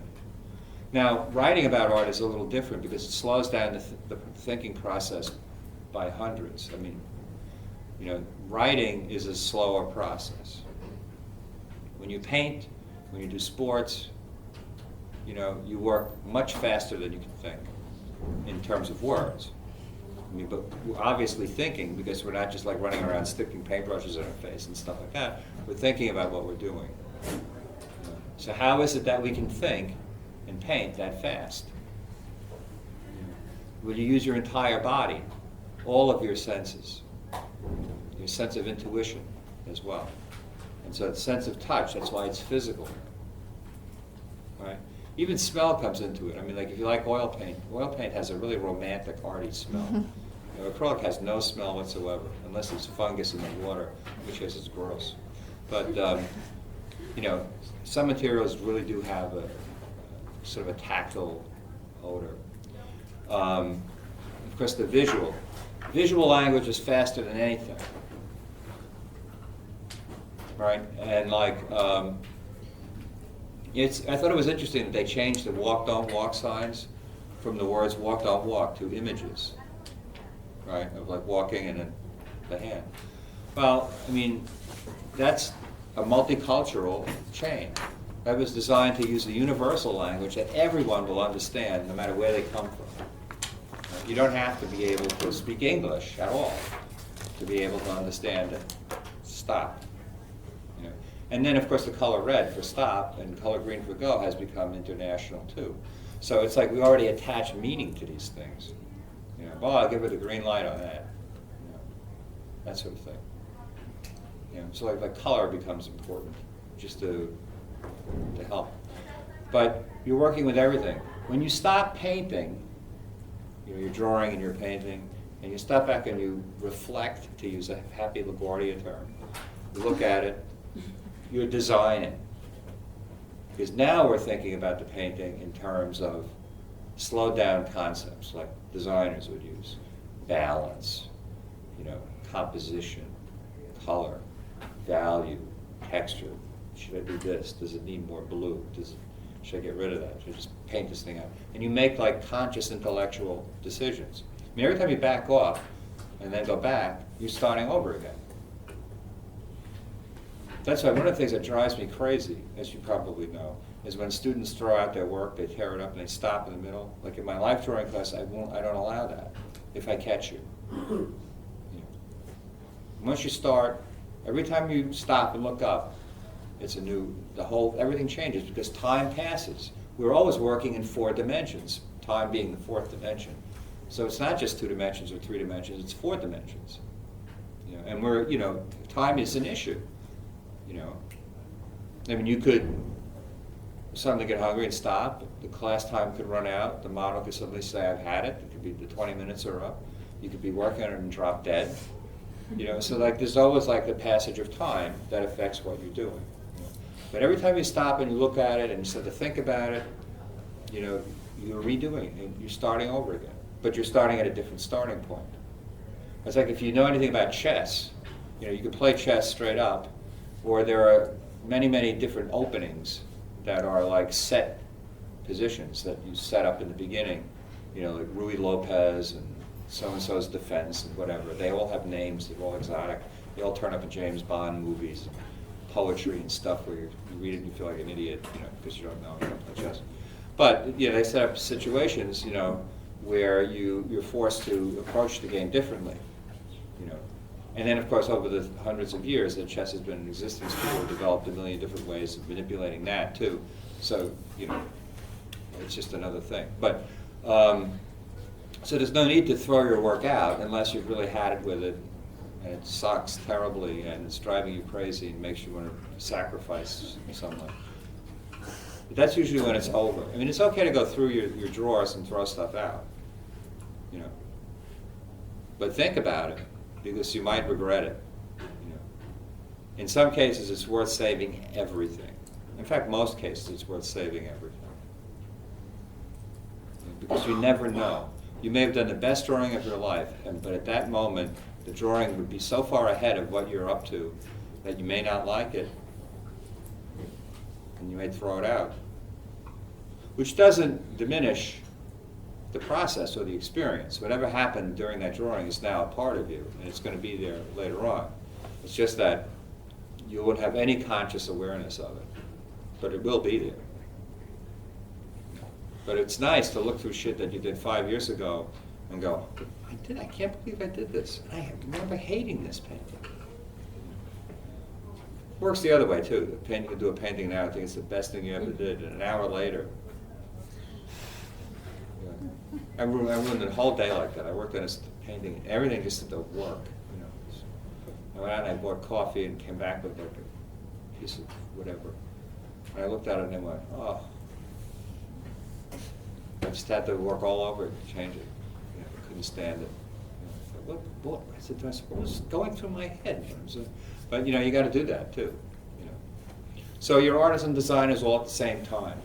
You know, and you know, our life is just like one continual artwork and design work. You know, we try to design our future, but art gets in the way, and sometimes things happen. So art teaches us to be flexible and to be able to work with changes quickly. Right, to never be thrown, to actually solve problems. Not standardized answers, real answers to real problems. You know, problems that no one has even heard of yet. You know, who's going to solve those? Artists. You know, they always talk about artists and scientists being very, very closely related. Well, they certainly are. And so is math. You know, math is a science in effect, too. And you get up to the higher levels of math where it really gets to be abstract. I mean, you're dealing with things that you can't even, just like in painting, things that are inconceivable. We have no conscious comprehension. Somebody talks about something being 100 light years from here. What the fuck does that mean, 100 light years? You know, 10 feet I can relate to, 20 feet I can relate to. What the hell's a light year? The distance that light can travel in a year is a light year. And light travels at 186,000 miles per second. So multiply that by 68 million times and see how many zeros you get out of that. You know, try that on your calculator, it'll blow up. You know, and that's 1 light year. You know, in Star Trek they're talking about, that's just around the corner, it's 20 light years away. You know, and it's like an inconceivable concept, you know. So, we know it. Anyway. Yeah, so you're going to do, so the doing part, we're going to be doing projects. We're going to do several projects, which I didn't outline them all in here, but I'll give you like a handout of sorts that explains it each time. I may change them and modify them. This first one is the wrapped sculpture thing. I think I named a couple of people in there to look at.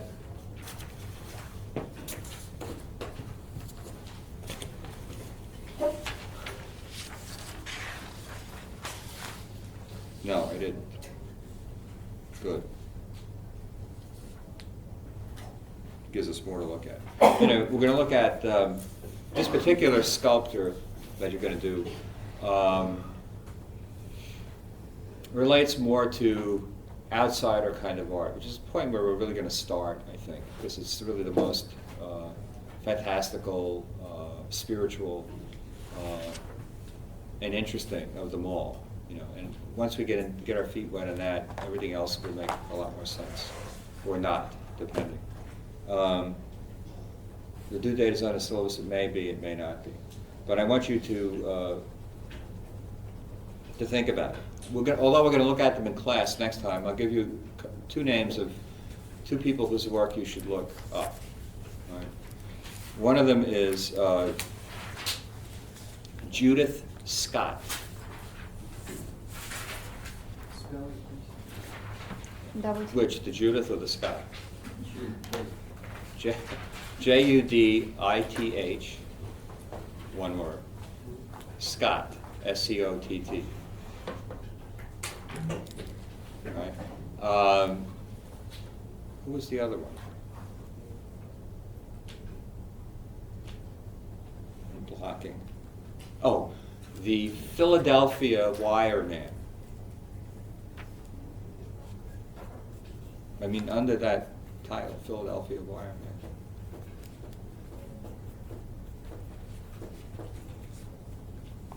Then you could look up James Hampton, Hampton.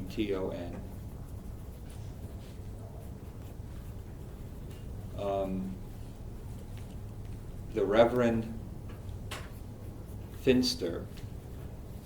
Sounds like a Mad Magazine. Finster.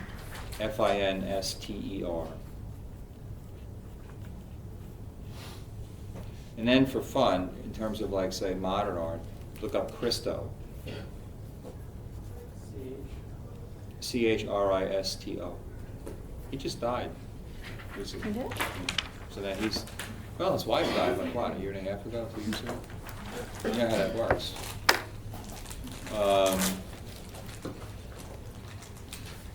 Now from that, hopefully you'll be intrigued enough to do some other investigation.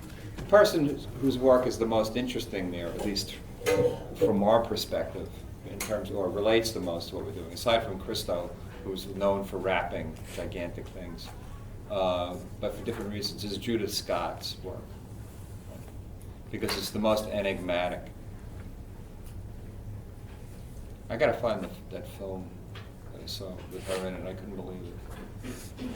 She's no longer alive, but she was like a kind of a street lady with a shopping cart in where are the Hell's Angels from in California?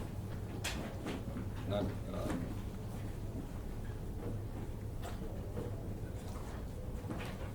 I'm blocking on it.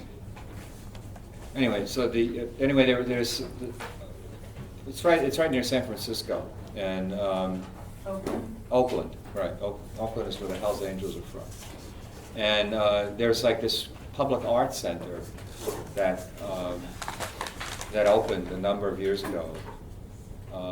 This huge place with facilities and like tables and machines and paper and all kinds of stuff for people to just come in and make art. So people who, like a homeless person with a shopping cart could go in and make art, and that's sort of like what she was like. And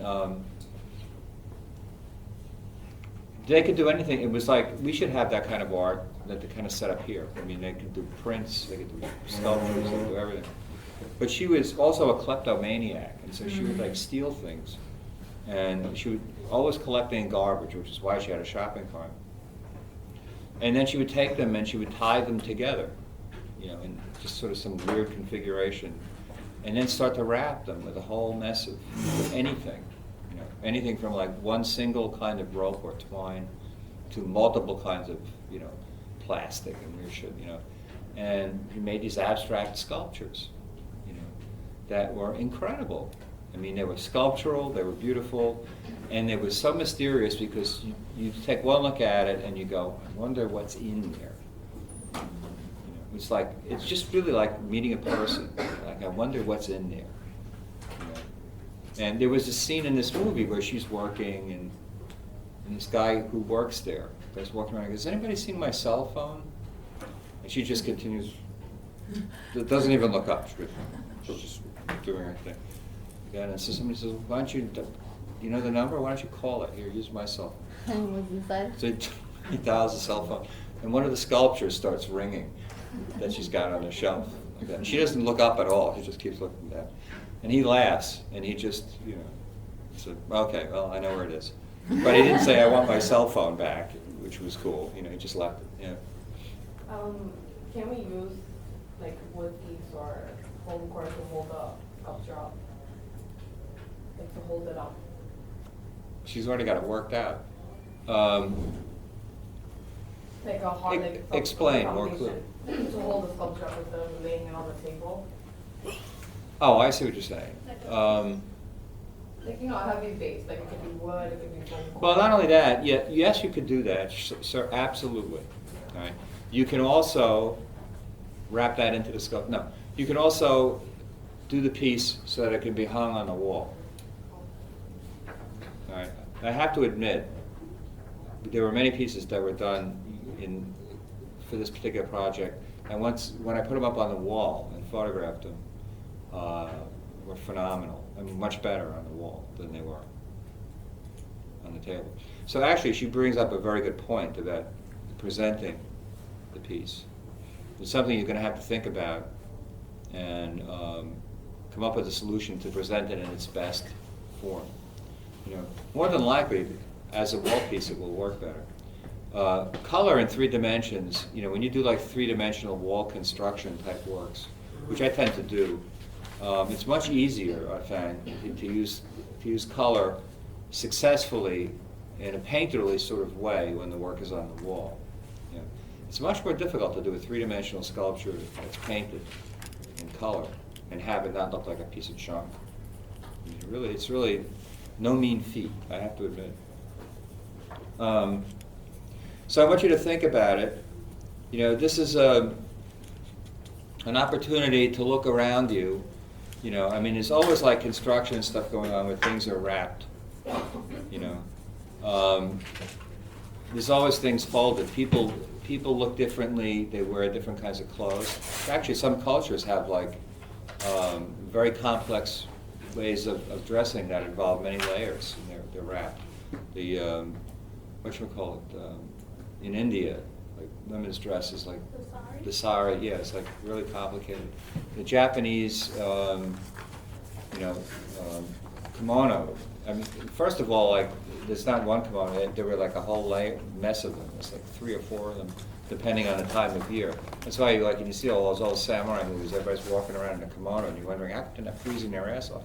That's because it's like 5 layers thick, and and then the obi itself is like a masterpiece to try and tie the way they do it. So like there's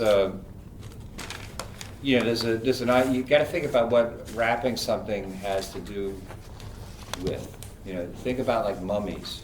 Mummies are wrapped. In fact, there's a mummy at the Met from the Roman period that's lying out there. It has a Coptic portrait in the face that's still in it. But the mummy is amazing. It's wrapped in like layers of linen that zigzag into this geometric pattern. That is just incredible. And it's the shape of the figure, but again, you don't have any idea what's inside. You look at someone, even if they're not wearing clothes, you still don't know what's inside. You don't really want to know. Having just had a hip replacement, Although I watched the operation on YouTube, what they were going to do, several times before I went in, just to see. I couldn't believe it. They cut it and then they pry it open and then they cut off the top of the bone, with a little saw. It goes, it's like, and then they then they lower your leg, and then the bone sticks straight up. There's nothing holding your leg on except whatever muck is in here, you know. And then they drill it out. And they put this hammer, this titanium thing in here, like Wolverine, you know. And like, and then they ream out your hip, you know, the inner part, and they put that titanium cup in there. They screw in, attach it, and then and the ball is ceramic. Ceramic is unbelievable. It's like indestructible. I mean, if you ever have does anybody have a knife with a ceramic blade?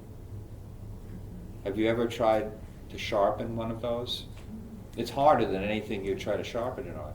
So if you use one of those knife sharpeners like this, it just makes it dull. You know, you need a diamond stone that has diamond in it in order to. It's like so hard. It's like 5 times harder than steel. So once you do get it sharp, if you're still alive from all the struggle, it stays that way for a while. And that's why the space shuttle and those things are covered with ceramic tiles. You know, because it can withstand all that heat when it comes in. You know, and that one that blew up, one tile came off as it was coming in, and it just went. But anyway, it's amazing. And how am I talking about that? So you don't, you know, you'd have to see the X-ray. And think of different materials to bind things with.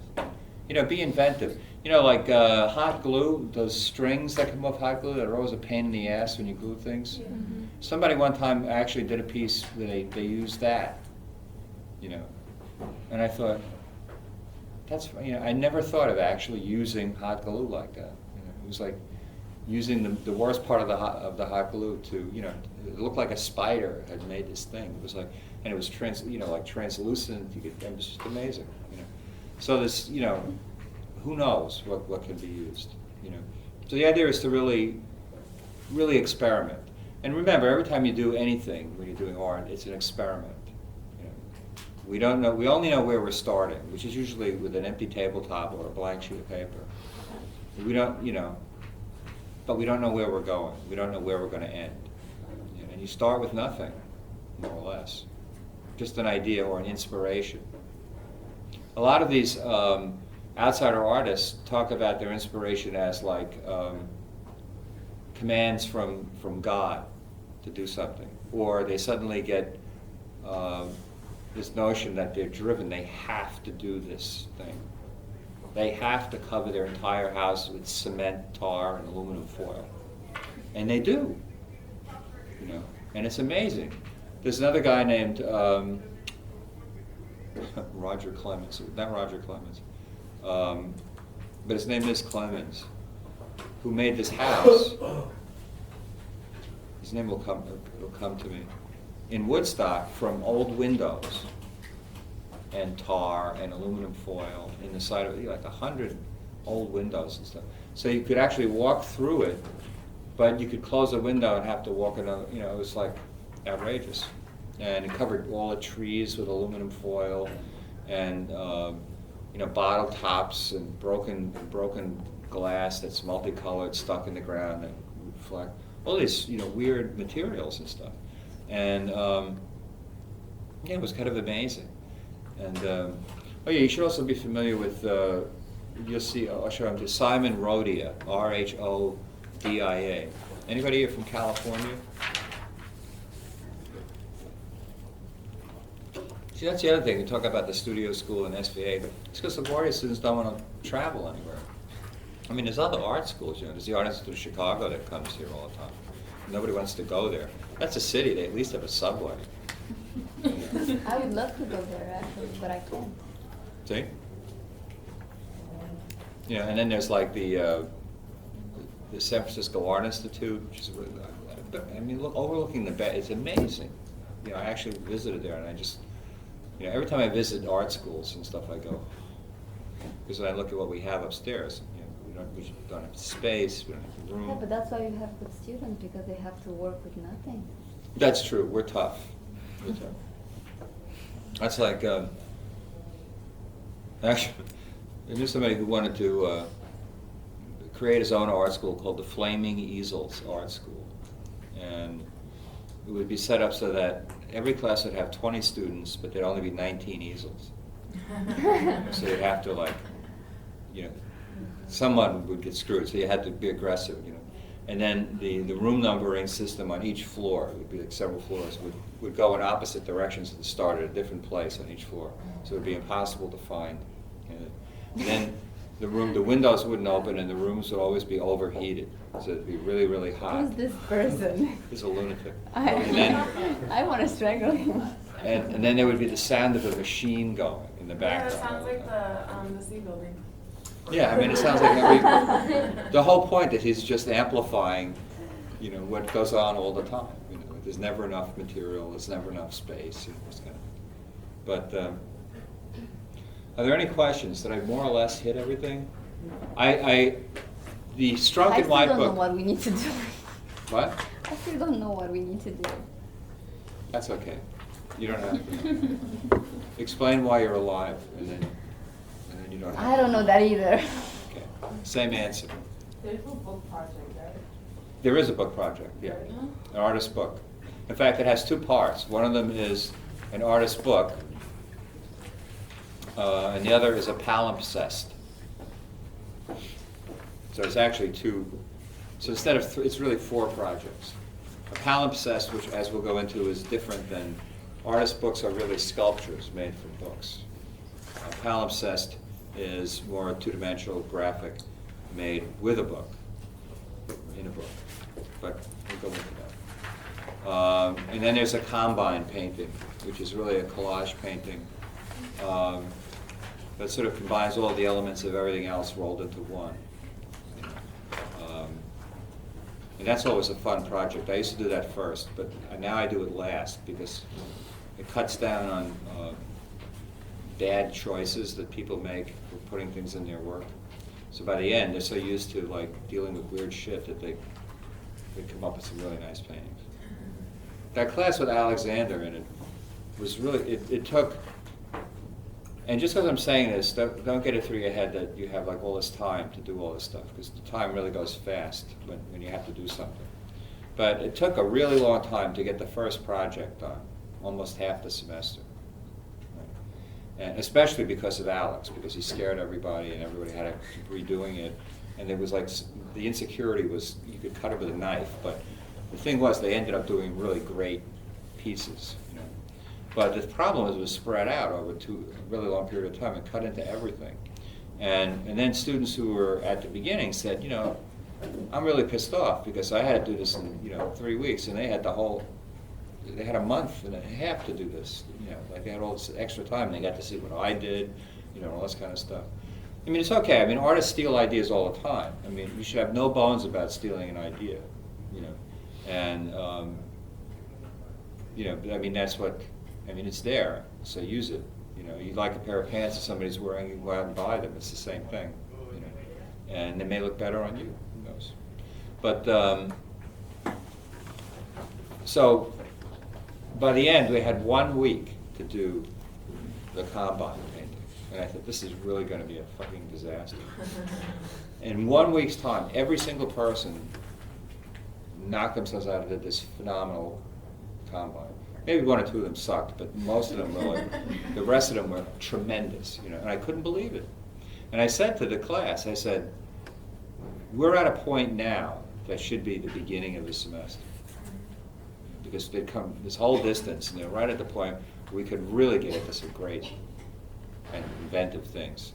Because everyone was like juiced, ready to go. I'll tell you one more story, and then I'll shut up and let everybody go. Answer any questions if you have the nerve to ask me. Most of what I said will come up over and over again, amidst other things. There was a movie that, I don't know, from the 70s, whatever, with Robert Duvall called The Great Santini. You might be familiar with it. The Great Santini.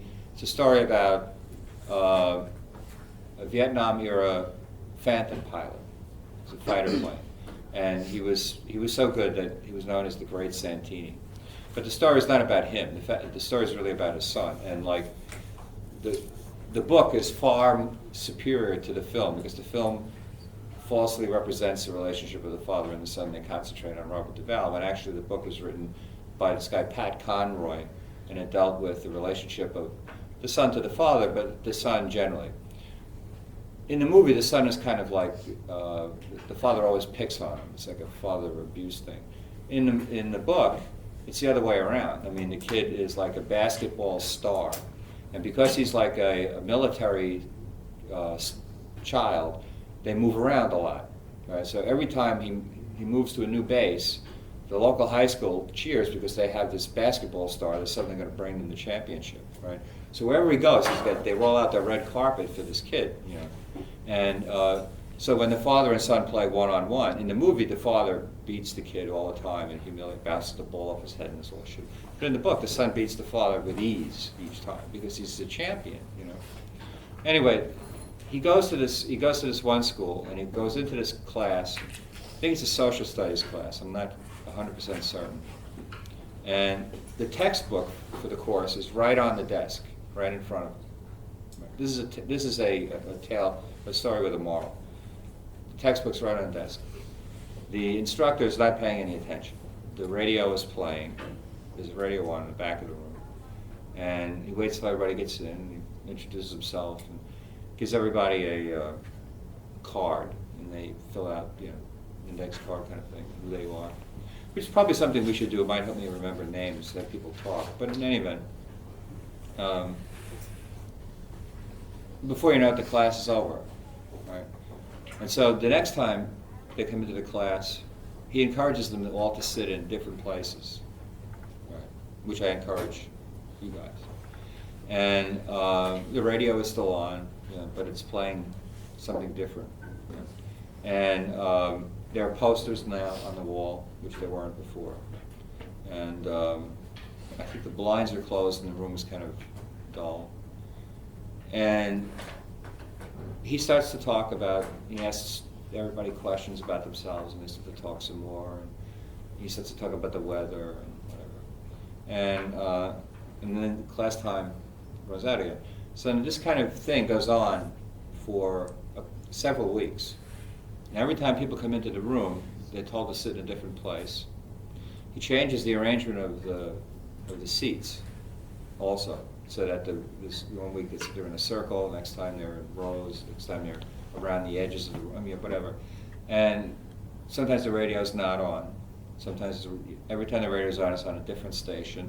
And then one time he has the television set on, just in the background with some program. The posters keep changing, all this stuff. This just goes on and on and on.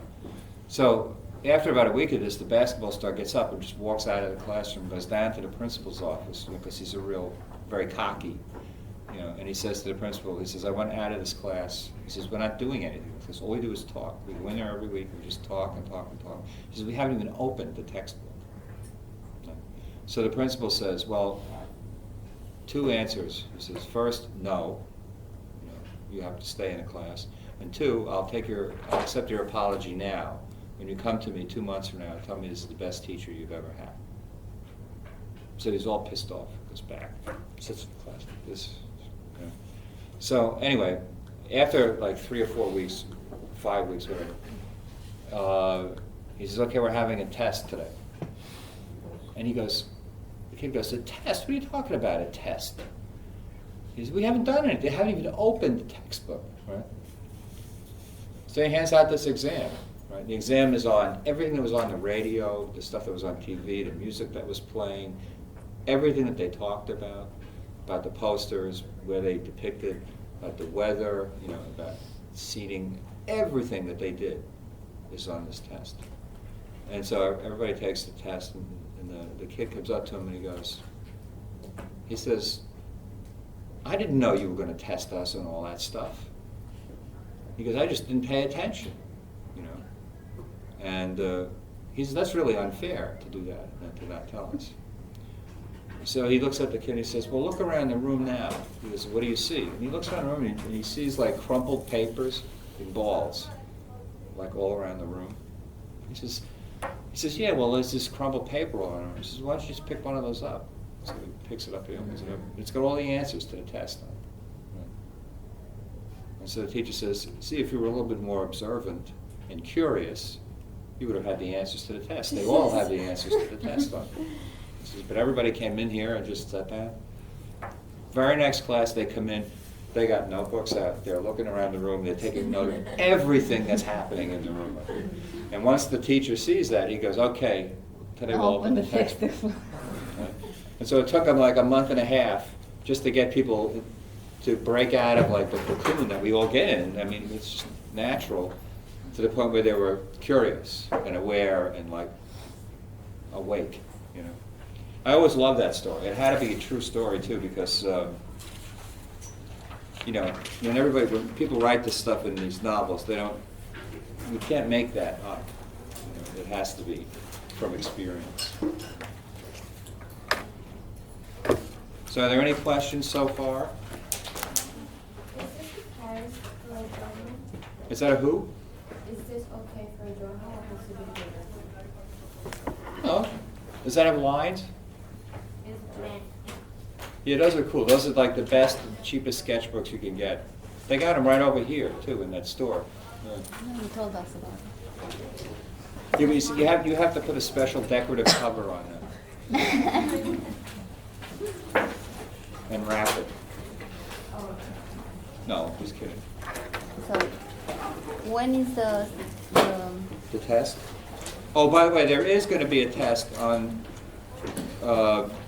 somewhere around the middle on the. why you don't have any dates? No, because I like to remain flexible. But it will be on the. Confusing. Of course it is. Did I leave my pen upstairs? Can I borrow your writing equipment? Well, yeah, but that one doesn't work. Yeah. Oh, okay. It'll be in the form of a crossword puzzle. Seriously. So, you know, you'll have to just answer it on the basis of what you remember from reading. Right? Now, you'll notice that I can't remember much, so I underline everything practically in the book. And as the book progresses, he says more and more. That's more interesting. At the beginning, it's just like, you know, how miserable he is. Towards the end, it's how miserable he is, but, you know. And it's really a great book. I think you'll like it. Okay, Alexandra Aragundi. And, is this the right? Excuse me. How about Michael Aki, or whatever? Genesis Bach, as in Wolfgang. No, as in Bach. Julia Defatti. I'm going to try this, but if I screw up, I'm not responsible. Megan Bugarin. George or Jorge? Yes. Yeah. So are you a George or a Jorge? You call me George. I'll call you George. Very good. Dan Marley. So, France. So is it Dan Marley or Marley Dan? Or is it France? Okay, I'll put down, does not take coat off. Keeps hat on during the entire class. Let's see. Christine Wang. Chun Wan. All right. What's the nickname on that? Any nickname? Christine. Christine. Okay. That's the first name. I don't know how they work these things. Tinga. Are you related? No. Kang, Jew. Kang. I know who that's a he, isn't it? And he's not here, right?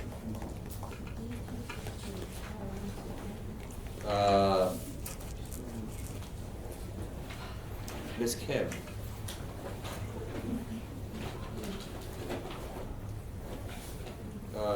Josenet Montolio. That's even with my glasses. Emilio. Yeah. Zapata. I'll try to remember that. Eric, Here. what's the J for? Oh. In this movie, True Detective, he doesn't talk much. So Woody Harrelson, who's his partner, looks at him and he goes, "So, is your mother still alive?" And so Matthew McConaughey looks at him and he goes, "Maybe." Adina, yes. No. Florence? No. Rosario. Virginia? Is that Virginia? It's an interesting way to spell Virginia. Esther. Make more noise when you read.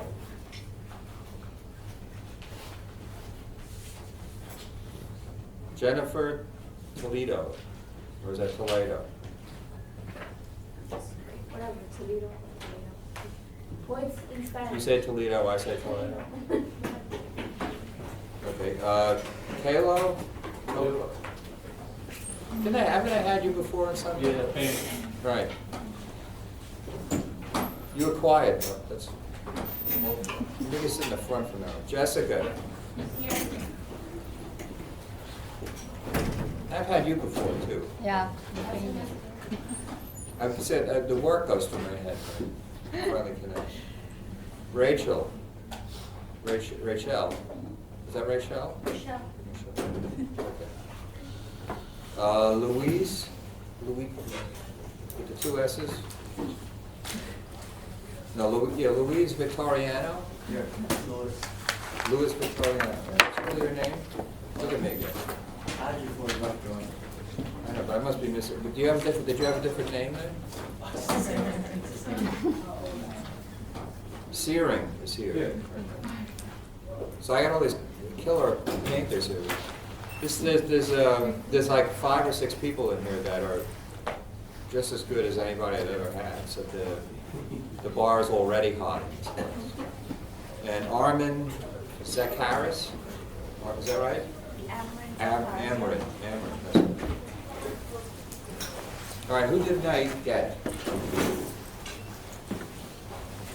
There's only one person after.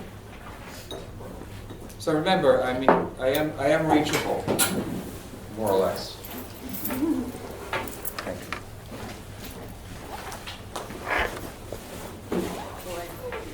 What's this? A memorandum? Oh, okay.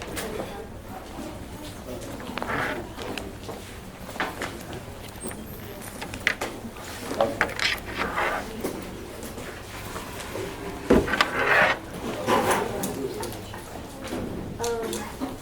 So I took this course with Sims You did? 2 years ago, but I had to drop it halfway. And he just did it completely different. Yes, I know. He does it like a studio course. Yeah, I thought that's what this is. No, it's, first of all, oh yeah. I wrote the course, and I wrote it for the express purpose of encouraging people to go on and to prepare them for another school. And I originally called it Art and Design Seminar, not seminar, Art and Design Workshop, because it always has a studio component to it. But in order for it to be acceptable as a liberal arts credit, I had to change the name to Seminar. Seminars involve just sitting around talking, but we do art too. We just don't do as much, and I don't let people just sit around the room and do their thing, and I just sit there and draw my own sketchbook. I bring a lot of stuff to the class, look at a lot of It's stuff, not for the next class. talk about a lot of things, and do But a lot of writing. it's first week. As far as like the Yeah, but it's portfolio not end for of the this, first, that's what I was arguing. e-portfolio That's is not like for an idea that All the works that you on last, its time has passed. in the last class. And But, really what you'll be doing in that Next class, time, if you haven't already, I mean, everybody probably has a Water website. about it or something. And if you don't, you Planners. will. And Think that's about really what it. the e-portfolio was, it was just a I more have to limited make kind of it. website. Don't worry, it's gonna be okay. But, you're moving into like a professional kind of era, and so you want to have your own professional website that you can use. That can be used as an e-portfolio if you need it too. Just that, like, artist websites don't have a lot of writing in them. So, in most schools, if they want writing, they ask you to do it for them when you apply. They ask you to write something. So even if you have it, you can always make a copy of it. But what I'm thinking about is so that you're all oiled and ready to go in terms of like your ability to write about anything that you need to, and to not be afraid of it. Most people have trouble writing because they're afraid of it. But if you treat it like drawing, and if you read that book, you treat it like that, you'll be amazed at what you were able to do. Also, it's very important, I think, this is not a textbook, this is a required reading to your field. And it's important for people to understand not only Van Gogh, but to